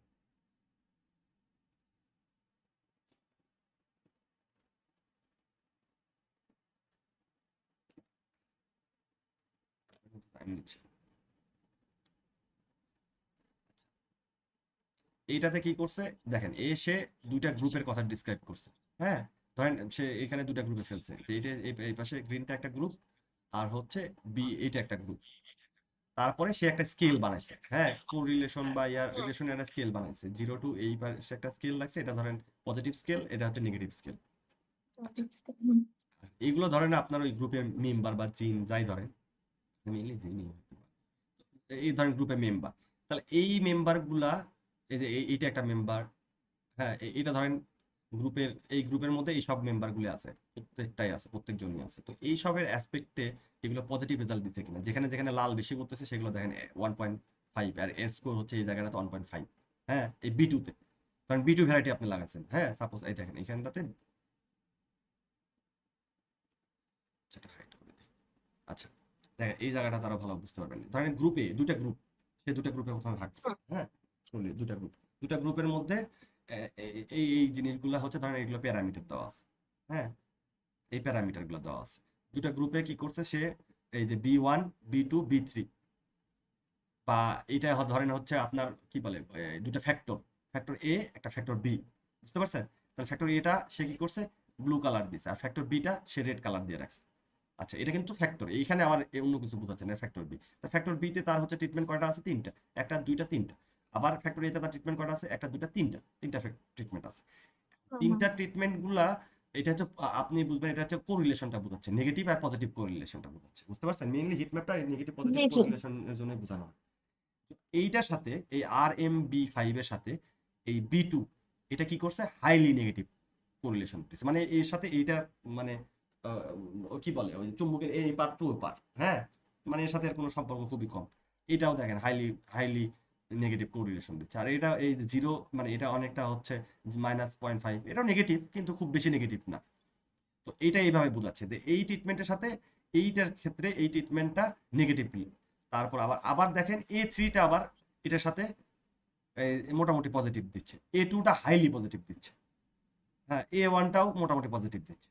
আবার এইটার ক্ষেত্রে দেখেন এগুলো সবই নেগেটিভ আসছে, এটার ক্ষেত্রে এটা আবার হাইলি পজিটিভ আসছে, বুঝতে পারছেন? হ্যাঁ, এটা এইভাবে করে কোরিলেশন বোঝানোর ক্ষেত্রে মেইনলি আপনার হিট ম্যাপটা দেখানো হয়। তা আমার ওইখানে অনেকগুলো হিট অ্যাসপেক্ট ম্যাপটা হলো না। কি আর্ট দিয়ে তৈরি হয়? হ্যাঁ, এটা আর দিয়ে বানানো যায়, আর দিয়ে বানানো হয়, আচ্ছা। অন্যান্য কিছুতে বানানো যেতে পারে, কিন্তু আমি আর দিয়ে বানাবো, আর দিয়ে দিলে সুন্দর হয়। তাহলে এই জিনিসটা দেখেন, এই জিনিসটা আপনি যদি কথায় লিখতে যেতেন, আপনাকে কতক্ষণ লিখতে, কতখানি লিখতে হতো, আপনাকে প্রায় আহ, মানে 15-20 লাইন লিখতে হতো। কারণ ধরেন এইটা একটা, এটা একটা, দুইটা, তিনটা, চারটা, পাঁচটা, ছয়টা, সাতটা, আটটা, নয়টা, 10টা, 11টা, 14টা প্যারামিটারের সাথে তিনটা করে ছয়টা করে ট্রিটমেন্ট, ছয়টা ট্রিটমেন্টে 14টা প্যারামিটারের সাথে ছয়টা ট্রিটমেন্টের রিলেশনটা আপনি বোঝাচ্ছেন, সেটা পজিটিভ না নেগেটিভ, মানে এটা দিলে উপকার হবে না ক্ষতি হবে, বুঝতে পারছেন না? ধরেন এটা জি। যদি আপনি আপনি যদি একটা ইয়াও হিসাব করেন, যে এটা ধরেন কোনো একটা কি বলে, মেডিসিন যদি চিন্তা করেন, আর এটা ধরেন মানুষ, এটা ধরেন রোগ, এই রোগে যদি এই মেডিসিনটা দেন, তাহলে আপনার এটা কি উপকার হবে না ক্ষতি হবে? এখানে বসে এই রোগে যদি এই মেডিসিন দেন, আপনার মানে নেগেটিভ ইম্প্যাক্ট হবে শরীরের সাথে, আপনার রোগ আরো বাড়বে। আবার যদি এটা দেন, হালকা কমবে, কিন্তু এটা ইউজ করলে বেশি কমবে, মানে বেশি ভালো আর কি, বুঝতে পারছেন? এই রোগের ক্ষেত্রে আবার এই ট্রিটমেন্টটা, মানে এই মেডিসিনটা খুবই উপকার।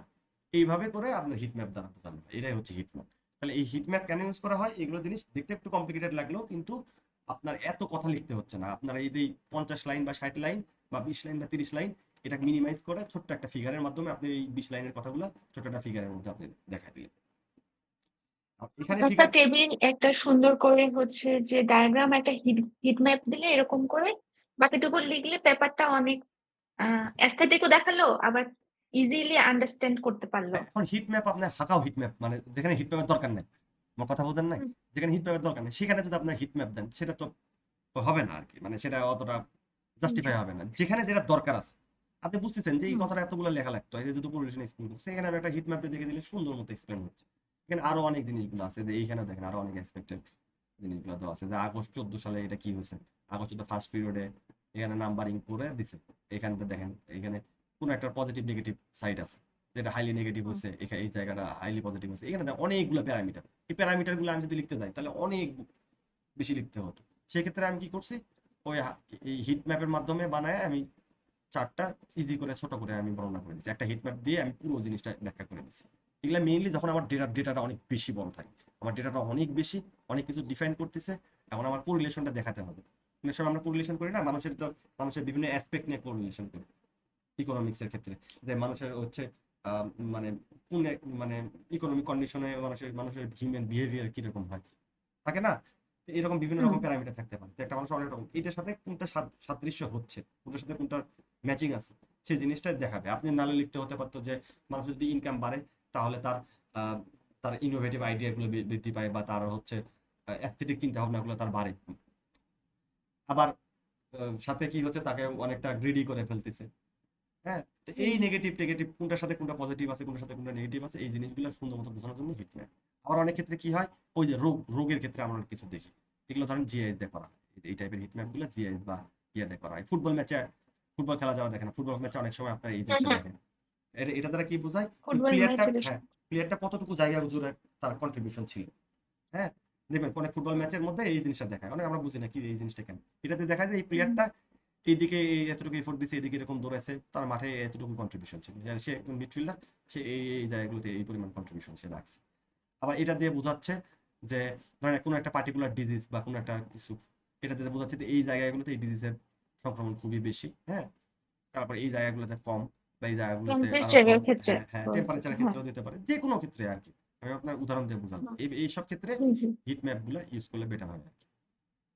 আচ্ছা এগুলো আবার আমি সার্কুলারে হচ্ছে করা না যায়। একটা পেপার লিখতে চাচ্ছিলাম, হ্যাঁ আমি নেক্সট ক্লাসের আগে হুম হুম। আমি যতটুকু ওখান থেকে লার্ন করতে পেরেছি তার উপরে আপনাকে হচ্ছে যে আমি বলি যে এরকম এরকম এরকম করে, তারপরে আমার যে মিস্টেক গুলো হয় আপনি তখন বলে দেন। আচ্ছা আচ্ছা। আচ্ছা, আপনি তাহলে আপনি যখন পেপার লিখবেন, আপনি টাইটেল বা আপনি ওই সব থিঙ্কিং করে আমাকে একটা মেসেজ দিন, আমি আপনাকে গাইডলাইন দিয়ে দিব, বা আপনি কিভাবে আচ্ছা করেন বা আমি কিভাবে যতটুকু বুঝতে পারছি ততটুকু সম্পূর্ণটা করে আপনাকে দেই, তাহলে আমার আচ্ছা, মানে আপনাকে আমি টেবিল অফ কোথায় কন্টেন্ট আমি বানিয়ে দিন, টেবিল অফ কন্টেন্ট আগে বানিয়ে দিন, টাইটেল আর টেবিল অফ কন্টেন্টটা ওটা দেখে তারপর আচ্ছা ফার্দার আচ্ছা আগায়েন, না হলে আপনার পণ্ড শ্রম হবে বেশি আর কি, বুঝতে পারছেন? যদি আবার টেবিল অফ আচ্ছা আচ্ছা কন্টেন্টটা চেঞ্জ টাইটেল করতে হয়। আর টেবিল অফ কন্টেন্ট, হ্যাঁ হ্যাঁ। ঠিক আছে ঠিক আছে।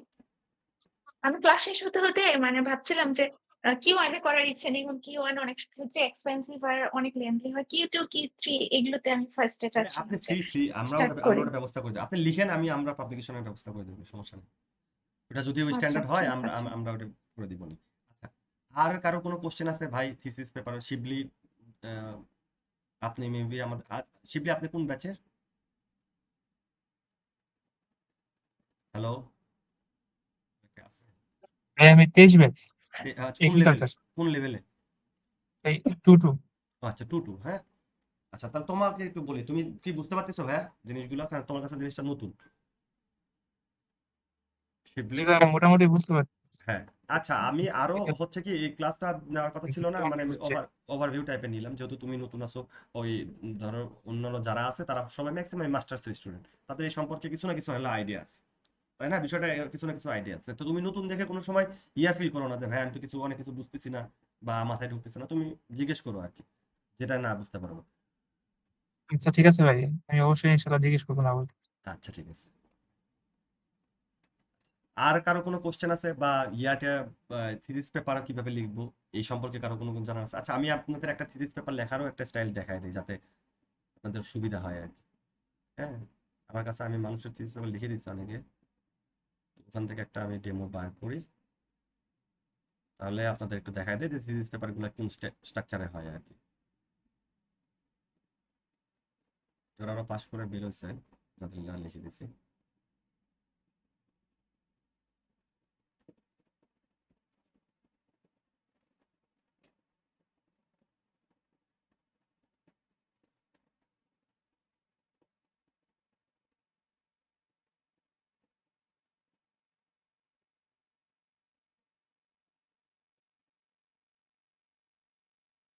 এমন একটা নেই যাতে সবারই সুবিধা হয়। হ্যাঁ, সাদিয়ারটা নেই, কারণ সাদিয়ারটা হচ্ছে,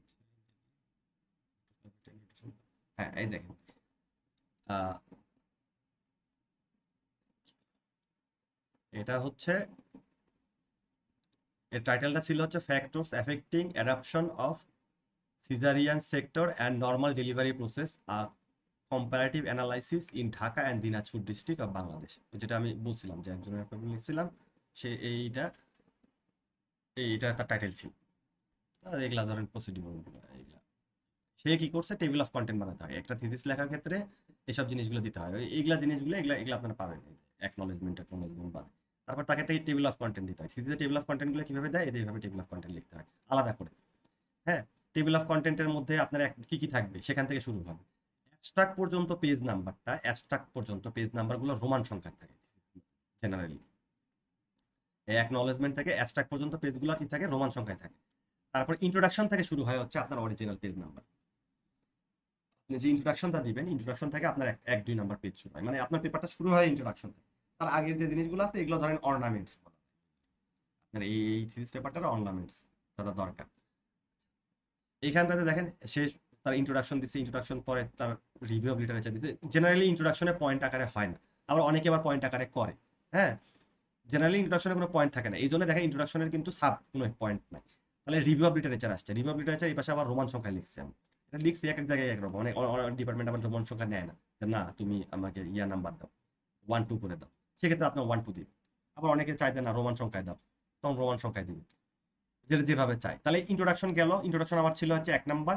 তারপর শুরু হচ্ছে review of literature. Review of লিটারেচারের কথা কি বলছি, যে রিভিউ অফ লিটারেচার হচ্ছে কি আমার ওই স্টাডিকে জাস্টিফাই করবে। সে কি করছে দেখেন, সিজারিয়ান রেট ইন বাংলাদেশ এই সম্পর্কে সে একটা তথ্য দিচ্ছে। এটা আবার কি করছে, সে 2.1, মানে যেহেতু আলাদা হেডিং দিছে, তাহলে এটা দেখেন রিভিউ অফ লিটারেচার আমার 2 ছিল, 2 নাম্বার চ্যাপ্টার, 2 নাম্বার চ্যাপ্টারের মধ্যে যা থাকবে সেগুলো 2.1 2.2 2.3 2.4 2.5 এইভাবে থাকবে। আর এইটার মধ্যে যদি আমার আর কোনোটা থাকতো তাহলে সেটার নাম সেটার হেডিং হতো 2.1.1। বুঝতে পারছেন আমার কথাগুলো, এইভাবে। তারপরে হচ্ছে ধরেন রিভিউ অফ লিটারেচার শেষ, এই দেখেন এই যে জিনিসটা আমি যেটা বলতেছিলাম, যে ধরেন 21 নাম্বারের আবার সাব হেডিং পয়েন্ট আছে 2.21 এর আবার সাব হেডিংস আছে, এই জন্য 2.21.1 দেওয়া আছে, 2.21.2 দেওয়া আছে, এইভাবে দেওয়া আছে। তারপরে আবার কি বলছে, materials and method. Materials method এটা হচ্ছে 3 নাম্বার পয়েন্ট। তাহলে ম্যাটেরিয়ালস মেথডের মধ্যে আমরা স্টাডি ডিজাইন করছি, study site of the study, এই স্টাডিটা কোথায় ইমপ্লিমেন্টেশন করছি সেটা বলছি। তারপর স্যাম্পলিং স্টাইল বলছি, স্যাম্পল সাইজ বলছি, তারপর স্যাম্পলিং মেথডগুলো কিভাবে আমি স্যাম্পলগুলো কালেক্ট করছি সেই মেথড বলছি। তারপর ক্রাইটেরিয়া, মানে আপনার এই পুরো থিসিসটা আপনি আপনার রিসার্চটা কিভাবে করছেন, হ্যাঁ, ম্যাটেরিয়ালস গুলো কিভাবে নিছেন, কোথা থেকে নিছেন, কিভাবে নিছেন, এই সব জিনিসগুলো এগুলো সাজাবেন। আবার ডেটাগুলো কিভাবে কালেকশন করছেন বা কি টুলস দ্বারা কালেকশন করছেন সেই জিনিসগুলা আমি দিছি। এবার ডেটা ক্লিনিং এর মেথড বা ডেটা কোডিং যা যা ইউজ করছে সেই সব জিনিসগুলো আমি দিছি। আবার এগুলো ইথিক্যাল কনসিডারেশনে দিছি, যে এগুলোর ইথিক্যাল কনসিডারেশন আছে কিনা এগুলো দিবেন আর কি। তারপর রেজাল্ট এন্ড ডিসকাশন, রেজাল্টের মধ্যে চলছে। এখন এটা দেখালাম, এটা হচ্ছে ইকোনমিক্সের দেখালাম যাতে ওনার সাথে সাদৃশ্য হয়। তো ইকোনমিক্স আর আমাদের রেজাল্ট এন্ড ডিসকাশন কিন্তু আলাদা। ইকোনমিক্সের রেজাল্ট কিন্তু পার্ট বাই পার্ট থাকে। এখানে কি থাকে, সোসিও ইকোনমিক প্রোফাইলটা আমি আগে ডিসক্রাইব করছি রেজাল্টের মধ্যে। তারপর রেজাল্ট আবার আরেকটা রেজাল্ট আসছে কি, ডেলিভারি প্যাটার্ন। তারপরে হচ্ছে রেজাল্ট আসছে কি, ফ্যাক্টরস গুলা, যেগুলো ফ্যাক্টরস ইনফ্লুয়েন্স করছে, যে ফ্যাক্টরস গুলো সেই সম্পর্কে রেজাল্ট আসছে। তারপরে আসছে তারপর সামারি এন্ড কনক্লুশন। কিন্তু আমাদের কিন্তু এইভাবে থাকে না, আমাদেরটা ডিরেক্ট থাকে রেজাল্ট এন্ড ডিসকাশন। ওই একটা পার্টের মধ্যেই আমরা এই আমাদের যে জিনিস, আমাদের যে থিসিসের কাজগুলো এগুলো সিস্টেমিক্যালি ধারাবাহিকভাবে আমরা ডিসক্রাইব করি। তো এগুলো, এটা গেল হচ্ছে টেবিল অফ কন্টেন্ট গেল। এখানে আবার সামারি এন্ড কনক্লুশন রিকমেন্ডেশন যা লিখছেন সেগুলো জিনিসগুলো দিবেন। দেওয়ার পর রেফারেন্স, আবার যদি কোনো অ্যাপেন্ডিক্স থাকে সেই অ্যাপেন্ডিক্সগুলো আপনি অ্যাড করে দিবেন। তারপর লিস্ট অফ টেবিল দিতে হয়, আপনার কি কি টেবিল আপনি অ্যাড করছেন সেই টেবিলগুলোর লিস্ট দিতে হয়। সেই টেবিলগুলোর আবার নাম্বার থাকে, যে টেবিলগুলো কোন নাম্বার প্যারাগ্রাফে আপনি চ্যাপ্টারে ইউজ করছেন। যদি 4 নাম্বার চ্যাপ্টারে ইউজ করেন তাহলে 4.1 হবে, মানে ক্রোনোলজিক্যালি 4.1 4.2 4.3। আবার পেজ নাম্বার, সেই টেবিলগুলো কোন কোন পেজে আছে সেই পেজ নাম্বারগুলো দিবে। এভাবে আপনি লিস্ট অফ টেবিল দিলেন। তারপর আবার লিস্ট অফ ফিগার, কারণ এখানে ফিগার আছে একটা, এই জন্য একটা ফিগার আছে। আপনার যদি ফিগার মাল্টিপল হয়, ওই মাল্টিপল ওই টেবিলের মতো করে আপনি গুছাই দিবেন। তারপর হচ্ছে অ্যাব্রিভিয়েশন দিতে হয়, লিস্ট অফ অ্যাব্রিভিয়েশন। এখানে অনেক কিছু আছে না, শর্ট ফর্ম আছে যেগুলো ধরেন অনেকে নাও জানতে পারে, এই জন্য আগে থেকে আপনি একটা তাকে আইডিয়া দিবেন। ওই যে বাংলা বইয়ে আমরা আগে পড়ছি না, শব্দার্থ, মানে যে কোনো একটা গদ্য পড়ার আগে অনেক শব্দের একটা অর্থ করে দেওয়া ছিল, কিন্তু এটা ওই টাইপ আর কি। তারপরে এখানে শুরু হচ্ছে দেখেন অ্যাবস্ট্রাক্টটাতে যা বলা আছে, মানে অ্যাবস্ট্রাক্টটাতে আপনার পুরো থিসিস সম্পর্কে একটা হোল ছোট্ট করে ডিটেলস দেওয়া আছে, একদম রেজাল্ট সহ পুরো থিসিসটার একটা ডিসক্রিপশন দেওয়া আছে অ্যাবস্ট্রাক্টটাতে। তারপর ইন্ট্রোডাকশন শুরু হয়েছে। ইন্ট্রোডাকশন শুরু করছে কিভাবে, ইন্ট্রোডাকশন শুরু করছে থিসিস যেহেতু অনেক বড় হয় এই জন্য থিসিসে ইন্ট্রোডাকশন শুরু করছে গ্লোবাল প্যাটার্ন সম্পর্কে। এই সিজারিয়ান সেকশনে গ্লোবালি কি হচ্ছে না হচ্ছে, গ্লোবালি ইনক্রিজিং হচ্ছে না হচ্ছে, এগুলা নিয়ে চলছে। এখানে আবার WHO কি বলছে, তারপরে হচ্ছে অন্যান্য কান্ট্রিতে কি বলছে, থিসিসটা অনেক ব্রড আকারে। তো এইখানটাতে গেছে, যাওয়ার পর তারপর বাংলাদেশের পার্সপেক্টিভে আসছে, বাংলাদেশের পার্সপেক্টিভে এটা কি কি হয়েছে, তারপর কোন কোন এরিয়াগুলোতে বেশি, যেহেতু আমি দুটো এরিয়া নিয়ে কাজ করছি, সেই দুই এরিয়াগুলোতে কি কি চ্যালেঞ্জগুলো আছে সে সম্পর্কে আমি একটা তথ্য দিয়েছি, অন্য লিটারেচার ইন্ট্রোডাকশনে লিখছি। তারপর আরবান এরিয়াতে কিরকম সিজারিয়ান কালচার কেমন, তারপর ডিসিশন মেকিং প্রসেসগুলা এটা কি রকম হয়, তারপরে হচ্ছে আমার এই থিসিসের এইমগুলো কি, এগুলো পুরো একটা আমি আরো বড় করে দেওয়ার চেষ্টা করছি, যাতে স্যার বিরক্ত হয়, তাই বিরক্ত হয় ভুল কম ধরে। হ্যাঁ, এই জন্য অনেক বড় লেখা ট্রাই করছি আর কি, তো স্যার বিরক্ত হয় না। আমি ধরেন এই 8-9 পেজ ইন্ট্রোডাকশন দিচ্ছি, কিন্তু এত পেজ ইন্ট্রোডাকশন থিসিসেও দরকার, একটা থিসিসের জন্য 3 থেকে 4 পেজ ইন্ট্রোডাকশন এনাফ। আর একটা পেপারের জন্য এই জিনিসটা যদি ম্যানুস্ক্রিপ্ট করতাম, তাহলে এই ইন্ট্রোডাকশনটা আমি কি করে নিয়ে আসতাম, আমি ইন্ট্রোডাকশনটা কমায় সর্বোচ্চ আমি 1 পেজ রাখতাম, হাইস্ট যদি খুবই বেশি কিছু লিখতে হয় তাও আমি এই পেজের মধ্যে আটায় রাখতাম, এই পেজের মধ্যে 1 পেজ অথবা 1.5 পেজ, এই পর্যন্ত আমি নিতাম যদি পাবলিকেশন স্ট্যান্ডার্ড আমি মেনটেন করতে চাই। বুঝতে পারছেন? আর যদি আমার ইন্ট্রোডাকশনে অত ইনফরমেশন দেওয়া লাগে না, বেশি ইনফরমেশন দেওয়ার দরকার নাই আমি মনে করি, তাহলে আমি এই 2 প্যারার মধ্যে আমি ইন্ট্রোডাকশন পার্টটা আমি শেষ করে দিতাম। তারপরে আমার অবজেক্টিভস গুলো তুলতাম, কিন্তু এটা তো আমার হচ্ছে থিসিসের জন্য করতে হবে, এই জন্য আমাকে ডিটেলস লিখতে হবে। তারপরে আমি হচ্ছে ধরেন আমার অবজেক্টিভস গুলো আমি এক্সপ্লেন করে দিচ্ছি, আমার কি কি অবজেক্টিভস, আমি তো কোনো একটা অবজেক্টিভস নিয়ে এই কাজগুলো করছি, যে অবজেক্টিভস গুলো আগে আমার ঠিক করা ছিল, সেই অবজেক্টিভস গুলো আমি আগে বলে দিচ্ছি, এই অবজেক্টিভস নিয়ে আমি এই থিসিসটা শুরু করছি। তারপরে আসছে রিভিউ অফ লিটারেচার। এই রিভিউ অফ লিটারেচার জিনিসটা কি, কি দ্বারা কাজ করে, সেই সব জিনিস সম্পর্কে লিখছে। রিভিউ অফ লিটারেচারটা কিসের উপর, মানে আমার যে কোন, মানে আমি যে লিটারেচার গুলো রিভিউ করছি সেটা কেন, কারণ হচ্ছে আমি যে কাজের জন্য রিভিউ অফ লিটারেচার গুলো করছি, সেই জিনিসগুলো করছি, সেগুলো কোথেকে নিচ্ছি, কিভাবে নিচ্ছি, এই সব জিনিসগুলো সম্পর্কে একটা একটা কাহিনী লিখে দিচ্ছি। তারপরে হচ্ছে সিজারিয়ান রেট অফ বাংলাদেশের সিজারিয়ান রেটটা কেমন সে সম্পর্কে বিভিন্ন জার্নালে বিভিন্ন লোক কি কি কথা বলছে সেগুলো একটা তথ্য দিচ্ছি, মানে যাতে আমার এই যে ইয়াটা থাকে। তারপর আবার এই যে পয়েন্ট আকারে বিভিন্ন জিনিসগুলো পয়েন্ট আকারে আমি রিভিউ অফ লিটারেচার গুলো দিচ্ছি। রিভিউ অফ লিটারেচার এই জিনিসটাই, কারণ হচ্ছে আমি এতগুলো লিটারেচার ঘাটার পরে আমি বুঝতে পারছি যে আমার এই জিনিসটা নিয়ে আগানো উচিত। হ্যাঁ, আর এই আমার এই কাজগুলোতে করছি, এগুলো দেখেন অনেক, এই এতগুলো পেপার বা এতগুলো জানালে এগুলো জাস্টিফাই করতেছে, এগুলো এতগুলো জানালে এইসব সম্পর্কে বলা আছে, এই জন্য দেন পয়েন্ট আকারে আমি সুন্দর মতো করে আমার যে দরকার ছিল এই জিনিসগুলো আমি লিখে দিচ্ছি আর কি। আমার এটার জন্য যা যা লাগতো আমি এই পুরো রিভিউ অফ লিটারেচার লিখে দিচ্ছি।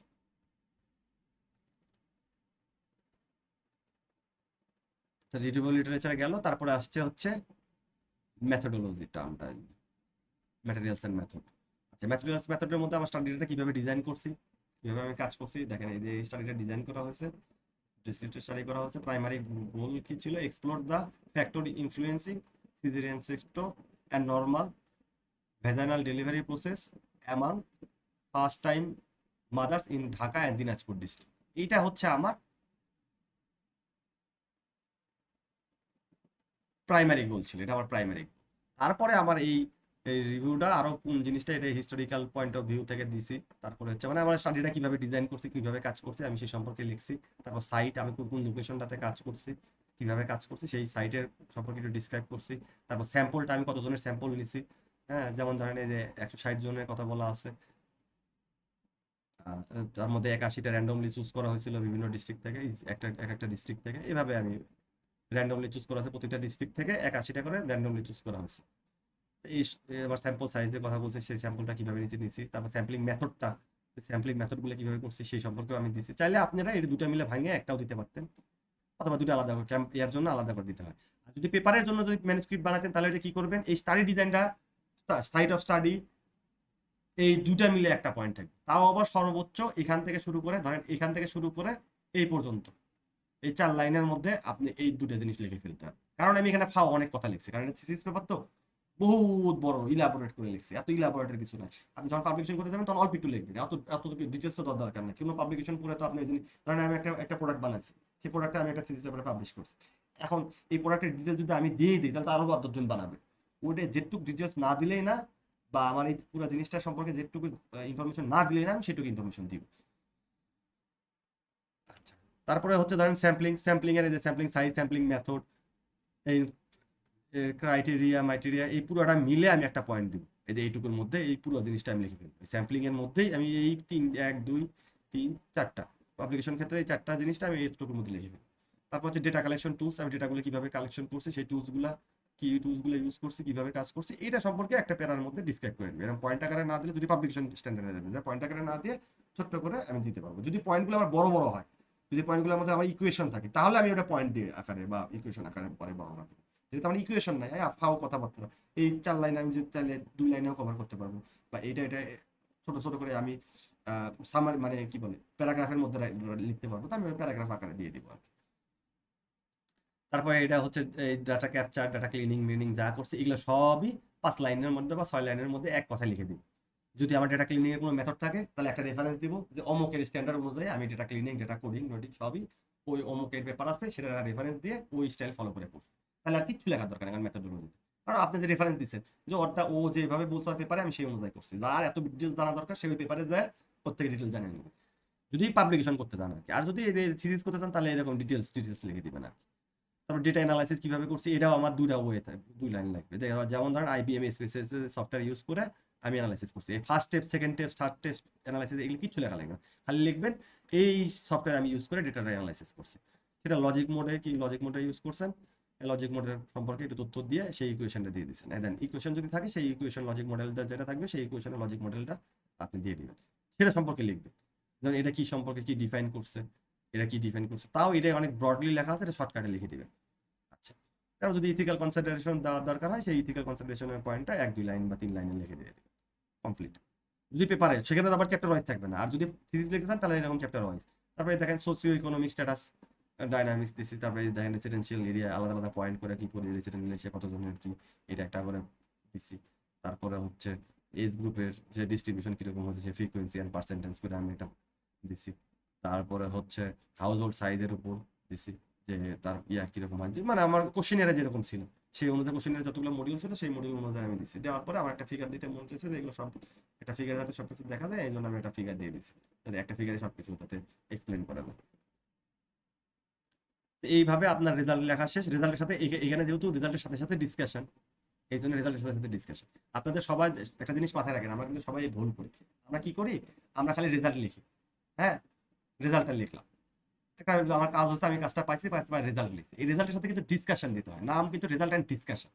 ডিসকাশনটা দিতে হবে। ডিসকাশনটা কি দিতে হবে, আমি এই যে রেজাল্টটা পাইলাম এটা আবার রেফারেন্স দিতে হবে, যে অমুক জায়গায় যেটা পাইছিল সেটার সাথে আমারটা রেজাল্টটা বেশি বা কম বা তার সাথে মিলছে বা মিলে না, এটাকে বলে ডিসকাশন। রেজাল্ট আপনি যা পাইছেন সেই জিনিসটার একটা তথ্য দিবেন, এটা হলো রেজাল্ট।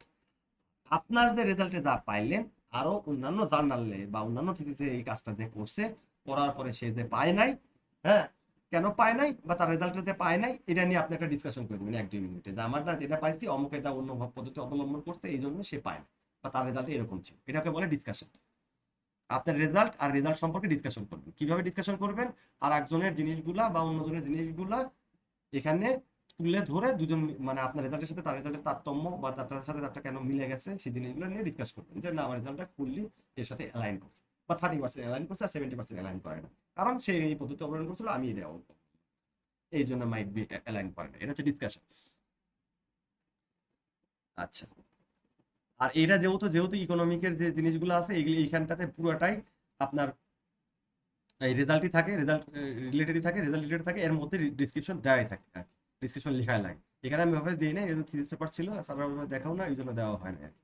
এখানটাতে আপনি আপনার যে এই রেজাল্টটা পাইছেন, এখানে যা যা পাইছেন সেই সম্পর্কে একটু ডিসক্রাইব করে দিবেন, এর সাথে 1-2 লাইনের ডিসকাশনও লিখে দিবেন, বা আপনার এই জিনিসের সাথে সাপোর্ট করতেছে কিনা সেই জিনিসগুলো দিয়ে দিবেন, যেহেতু এটা সার্ভে রিলেটেড, এখানে সব রেজাল্টই থাকে। হ্যাঁ, সাবজেক্ট সার্ভে রিলেটেড খুব একটা ডিসকাশন ওরকম থাকে না, ডিসকাশন হয় না, কারণ আপনি যে জিনিসটা পাইছেন ওই জায়গায় গেলে তো আর অন্য কেউ নেয় না। আর এই জিনিসটা কিভাবে পাইছেন, কেমনে পাইছেন, হ্যাঁ সেটা কত পার্সেন্ট কি মেজরিটি কিরকম রেজাল্ট পাইছেন সে সম্পর্কে আপনি তো ডিসক্রাইব করেই দিয়েছেন, এখানে আর ডিসকাশন এক্সট্রা করে দেওয়ার দরকার নেই। এই পুরো জিনিসগুলো আমি এই সম্পর্কে ডিটেলস লিখে ফেলছি। তারপর মান্থলি ইনকামের জন্য সিজারিয়ান হয় কি না হয়, মানে এর পার্সপেক্টিভে এই সিজার হওয়া, normal delivery and caesar delivery কেন হয়, এগুলোর যে ফ্যাক্টর, যেগুলো ইনফ্লুয়েন্স ফ্যাক্টরগুলো থাকে সেই সব ফ্যাক্টরগুলো আমি এক্সপ্লেন করছি। যেমন ইনকাম, এডুকেশন, এইসব অনেক সেই যে অনুযায়ী ডাটা রিটার্ন নিয়েছিল সেই অনুযায়ী। আবার ডেলিভারি মেথডের উপরও থাকে, কি পরিমাণ ডেলিভারি মেথড হচ্ছে। দেখেন নর্মাল নর্মাল হচ্ছে আমি যে পরিমাণ ডেটা নিচ্ছি এর মধ্যে নর্মালের ফ্রিকোয়েন্সি 48 নর্মাল ডেলিভারি পর, মানে পার্সেন্টেজ যদি হিসেব করি প্রায় 60%-এর মধ্যে। সিজারিয়ান আমি যে যতগুলো ডাটা নিয়েছিলাম সেখানে সিজারিয়ান ছিল 33%। ইচ ডেটার ক্ষেত্রে মোরওভার এই জিনিসগুলো দিছি, সেটা আবার ফুলি ডিসক্রাইব করছি, যেটা কেন এরকম হচ্ছে, সেই জিনিসগুলো আমি ফুলি ডিসক্রাইব করে দিচ্ছি। তারপর হচ্ছে প্লেস অফ ডেলিভারির ব্যাপার আছে, যে গভর্নমেন্ট হসপিটালে আমি যাই ডাটা দিচ্ছি, গভর্নমেন্ট হসপিটাল 70 জন, প্রাইভেট হসপিটালে এটা পার্সেন্টেজ কত হচ্ছে, তার মানে আমার 100% যদি ডেটা হয় সেটা কত পার্সেন্ট ডেটা, কত পার্সেন্ট ডেটা বোঝা যাচ্ছে সবাই প্রাইভেট ক্লিনিকের দিকে বেশি ঝুঁকতেছে। সেটা কেন ঢুকতেছে প্রাইভেট ক্লিনিকের পিছনে, এটাই ডিসকাশন এইভাবে লেখা আছে। কারণ এই চাইল্ড বার্থ এই সেই অনেক কাহিনী, এই জন্য সবাই প্রাইভেট এর মধ্যে ঢুকতেছে। এখানে আবার ডক্টরের ইনফ্লুয়েন্সের ব্যাপার স্যাপার থাকে। তো এইসব জিনিসগুলোরও আবার এটা কেন ডক্টর কিভাবে ইনফ্লুয়েন্স করে, এইসব জিনিসগুলো সুন্দর মতো ডিসিশন মেকিং ডিসক্রাইব করা আছে। তার মানে আপনি যখন থিসিস করতে যাবেন, রেজাল্ট ডিসকাশন লিখবেন, আপনার রেজাল্ট যা আসবে সেটাকে সুন্দরভাবে ডিসক্রাইব করেও দিতে হবে। খালি রেজাল্ট আসলো হয় অ্যানালাইসিস করলেন, রেজাল্ট দিলেন না, ওটাকে সুন্দর মতো ডিসক্রাইব করে দিতে হবে। তারপরে ধরেন এখানে আমি কি করছি, রিলেশনশিপ দিছি, এই কো রিলেশনের কথা বললাম। দেখ, এটা হচ্ছে relationship between the selective characteristics of the response. বিভিন্ন সিলেক্টিভ যে ক্যারেক্টারিস্টিক্স আছে, এতক্ষণ তো লিখছি, এখন এটা তো একটা টেবিল আকারে ডিরেক্ট একটা ভিজুয়ালাইজেশন করে দেখাচ্ছি। যে দেখেন এখানে দিয়ে বোঝাচ্ছে যে এর সাথে ভাইলি রিলেটেড হচ্ছে, সিগনিফিকেন্স আসছে, এডুকেশন সাথে হালকা সিগনিফিকেন্স আসছে, এটার সাথে ফ্যামিলি ইনকামের সাথে নেগেটিভলি সিগনিফিকেন্স আসছে। হ্যাঁ, তারপরে এটার সাথে দেখেন নেগেটিভলি সিগনিফিকেন্স আসছে। এই জিনিসগুলো অ্যানালাইসিস করে এটা দিতে আসছে। আবার ডিস্টেন্স অফ হেলথ কেয়ার, এটার সাথে যে রেজাল্ট আসছে এটা কোনো সিগনিফিকেন্স, মানে এটা কোনোটার মধ্যে পড়তেছে না, সিগনিফিকেন্স আসে না। জেন্ডার গাইনোকোলজি, এটার সাথে এটা কোনো একটা সম্পর্ক নাই, মানে নেগেটিভ পজিটিভ কোনো সিগনিফিকেন্স আসে না, এটা মানে এটা কোনো রিলেশন নাই আর কি। তারপরে আরো আরো যে টপিকগুলো আছে, এই টপিকগুলো সম্পর্কে মানে আমার আপনার যে থিসিসটা নিয়ে কাজ করবেন সেই থিসিস সম্পর্কে ডিটেলস দেওয়া থাকে আর কি। আমি আপনাদের স্ট্রাকচারটা দেখাচ্ছি কিভাবে কি করবেন। হ্যাঁ, আবার দেন এই যে লজিস্টিকের সাথে আবার রিগ্রেশন রেজাল্ট আমি তুলে ধরছি, যেমন হাজব্যান্ড এডুকেশনে, এখানে এডুকেশনের যে আমার রেজাল্টগুলো আসছে সেই রেজাল্টগুলো আমি দিয়ে দিচ্ছি পুরোটা, দিয়ে এটা আবার এক্সপ্লেন করে দিচ্ছি পুরোটা। এখানে যা রেজাল্টটা পাইছে এইটার পুরোটা এক্সপ্লেনেশন এখানে দেওয়া আছে, এখানে পুরোটা এক্সপ্লেন করে দিচ্ছি। ঢাকা দিনাজপুরের মধ্যে জিনিসগুলো, Dhaka and Dinajpur unadjusted difference in caesarean rate, Dhaka দিনাজপুরের যে মধ্যে যে পার্থক্য আছে কেন আছে সেই সম্পর্কে যে আমি যে রেজাল্টের পূর্ণ যে তথ্য পাইছি সেই তথ্য অনুযায়ী আমি একটা 3-4 লাইন মানে এরপর একটা প্যারা লিখে দিয়ে দিয়েছি। তারপরে সেটার আবার কম্পারিজন একটা টেবিলও দিয়ে দিয়েছি। তারপরে আমার আসছে সামারি অ্যান্ড কনক্লুশন অ্যান্ড রিকমেন্ডেশনের মধ্যে আসছে। এখানে এই চ্যাপ্টারে সামারি করতেছে, কি ফাইন্ডিংস আমি সামারি করবো, সেই সামারি জিনিস সম্পর্কে এখানে একটু লেখা আছে। তারপরে হচ্ছে, আর যদি আপনি পেপার লিখতে যেতেন তাহলে কিন্তু এতগুলো আপনার দরকার নেই, আপনি মেইন জিনিসগুলো যে ধরেন এটা দিবেন, এই একটা কোএফিশিয়েন্ট দিতেন, তারপরে এই এই এই এই এই যে কোরিলেশনের ওই টেবিলটা দিতেন, আর কি করতেন আপনি ইনকামের এগুলো সবগুলো মার্চ করে একটা টেবিল দিয়ে দিতেন, একটা বড় একটা টেবিল দিয়ে দিতেন, তাতে সব মানে 3টা টেবিলের মধ্যে আপনার পুরো ইনফরমেশন থাকে যাচ্ছে। এখানে অনেক আউল ফাউল ইনফরমেশন আছে যেগুলো আপনার দরকারই নেই, বোঝেন নাই, অনেক আউল ফাউল ইনফরমেশন থিসিস যেহেতু অনেক আউল ফাউল মডেল বানাচ্ছে, এতগুলো দরকার নেই। যখন আপনি এটা নিয়ে, এটাই আমি বুঝাচ্ছি, যখন আপনি এটা ম্যানুস্ক্রিপ্ট বানাবেন পাবলিকেশন রিলেটেড, তখন আপনার এতগুলো টার্গেট করা যাবে। আপনাকে মেইন জিনিস টার্গেট করতে হবে, যেমন ইনকাম, এটা একটা বড় জিনিস, তারপর এডুকেশন, এটা একটা বড় জিনিস, তারপরে হচ্ছে আপনার হচ্ছে ডক্টরি প্রাইভেট গভর্নমেন্ট, যে এটা একটা বড় জিনিস। এর মধ্যে অনেক আউল ফাউল জিনিস আছে, জমি আছে কি নাই, এই আছে কি নাই, ওই আছে কি নাই, এইগুলা তত কিছু দরকার নাই। আপনি যেহেতু ইনকামের জিনিসটাই বলতেছেন, তার জমি দামি জিনিসটা দরকারই নেই। এটা যেহেতু থিসিস পেপার, এই জন্য বহুত বড় করে দেওয়া আছে। আপনি যখন এটাই পাবলিকেশন ক্রিয়েট করে দেবেন, তখন এটা ছোট করে, এই কোশ্চেনটা ছোট করে নিয়ে আসবেন, ছোট কয়েকটা মডিউলে ভাগ করবেন, 6টা বা 7টা। এই 7টা সুন্দর মতো করে একটা আলাদা মানে একটা জায়গাতেই সুন্দর মতো করে একটা বড় করে, মানে একটা পেজের মধ্যে সুন্দর মতো বড় করে একটা আপনি ওই যে ইয়াগুলো যে দেওয়া পার্সেন্টেজের যে ইয়াগুলো টেবিলগুলো দেওয়া, সেই টেবিলগুলো একটা জায়গাতে আপনি ডিসক্রাইব করে দিলেন, তাহলে টেবিলগুলো সবগুলো থাকে গেল। তারপর কোরিলেশন রিলেশন রেজাল্টটা পাই গেলেন। তারপরে আপনি আর জিনিসগুলো একটু বিস্তারিত বলে 1-2 লাইন করে দিবেন। এখানে যেমন প্রচুর বড় করে লেখা আছে, এগুলো সবকিছু না করে 1-2 লাইন করে দিলেন। এই যে রিলেশনশিপ বিটুইন এনসি সেকআপ এবং চয়েস অফ ডেলিভারি মেথড, এখানে দেখেন দেন জাস্টিফাই করা আছে কোথায় কোথায় এনসি জিনিসগুলো পাইছে, এইগুলো জিনিসগুলো সুন্দর মতো করে গুছিয়ে দিয়ে দিন। আর যখন আপনার থিসিস পেপার পড়বে, সে তো আর এত বড় 100 পেজ তো তার পড়ার ধৈর্য নেই। এটা তো আপনার থিসিস পেপার, এর জন্য আপনার 70, 80, 90, 100 পেজ হয়েছে। যখন পাবলিকেশন করবেন সেটা 12 থেকে 13 পেজ হবে, 13 পেজের মধ্যে তো আপনাকে আটাতে হবে। সেই জন্য ছোট করে যেটুকু না দিলেই না সেটুকু জিনিসগুলো নেই, যে সিজারিয়ান যে এডুকেশনটা কি ইফেক্ট ফেলতেছে, কোন জায়গাতে সমস্যা করতেছে, পজিটিভ আর নেগেটিভ জিনিসটা 1 লাইন বা 2 লাইনের মধ্যে এক্সপ্লেন করে দেবে। তারপরে হচ্ছে ডক্টরের ইনফ্লুয়েন্সটা, এটাও যেহেতু আপনি ওখানে দিয়েছেন ওই কত পার্সেন্টেজের উপর ভিত্তি করে আপনি একটা হাইপোথিসিস বলে দিলেন। সেখানে আবার এটা যদি আবার অন্য কোথাও থাকে সেটা একটা রেফারেন্স দিয়ে দিলেন যে এই জায়গাটাও পড়ছে, এটার সাথে এটা লাইন করছে বা লাইন করে না, বা এখানে এইভাবে নিচ্ছিল, এই অনুযায়ী আমি এই জিনিসটা নিচ্ছি। আচ্ছা, তারপর সামারিতে কি করবেন? সামারিতে পুরো যদি থিসিস লিখতে চান এইভাবে পুরোটাই সামারি করে বলতে হবে, যে আপনার পুরো রেজাল্টটাই সামারি আকারে লিখতে হবে। যেটা পাচ্ছেন, পাওয়ার পরে আপনার এটা কি হচ্ছে, কি জিনিস দেখতেছেন, সেটা আপনার রেজাল্ট ফাইন্ডিংস পাইছেন, এটা নেগেটিভ না পজিটিভ সে সম্পর্কে দিবেন। আপনার এটা যে মানে আপনার রেজাল্টটা কিন্তু সব সময় আপনাকে অবজেক্টিভকে জাস্টিফাই করতে হবে। আপনি যে অবজেক্টিভ দিচ্ছে এটা কিন্তু জাস্টিফাই হতে হবে। আপনি অবজেক্টিভে লিখছেন যে এডুকেশনের সাথে এটার প্রভাব খুবই নেগেটিভলি প্রভাব ফেলে, আপনার রেজাল্ট আসছে পজিটিভ, তাহলে তো আর হলো না। এইখানে যে আপনার অবজেক্টিভের এই সামারিতেও আপনি তাই করবেন, আপনার পুরো রেজাল্টটা যে আপনার অবজেক্টিভসটা একদম ফুললি জাস্টিফাই করছে সেগুলো একদম রেজাল্ট আকারে সেই ইয়াগুলো দিয়ে দেখেন অ্যানালাইসিসের রেজাল্টগুলো দিয়ে আপনি গুছিয়ে লিখবেন। গেল, তারপর কনক্লুশনের যে পাইছেন, দেন কনক্লুশন ছোট করে যে এভিডেন্স গুলো পাইছেন এটা কি কি হচ্ছে, কিভাবে কি করতেছে, কি কি হতে পারে সেই জিনিসটা দিলেন। আর রিকমেন্ডেশন যদি থাকে আপনার যে আরো কিভাবে কি করা যেতে পারে, আপনি যেহেতু কাজ কাজ করে দিচ্ছেন, সেই রিকমেন্ডেশন দিলে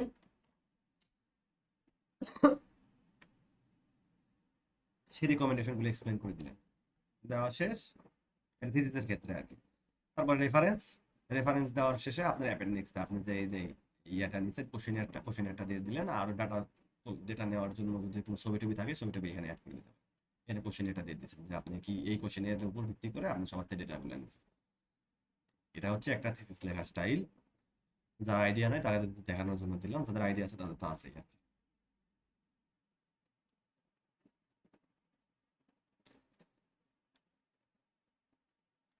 আচ্ছা, আর কার কোনো কোশ্চেন আছে? নাহলে আজকে শেষ করে দিই, আজকে অনেকক্ষণ হলো। আচ্ছা ঠিক আছে, তাহলে আজকে এই পর্যন্তই। ভালো থাকেন আপনারা। আল্লাহ হাফেজ। আসসালামু আলাইকুম।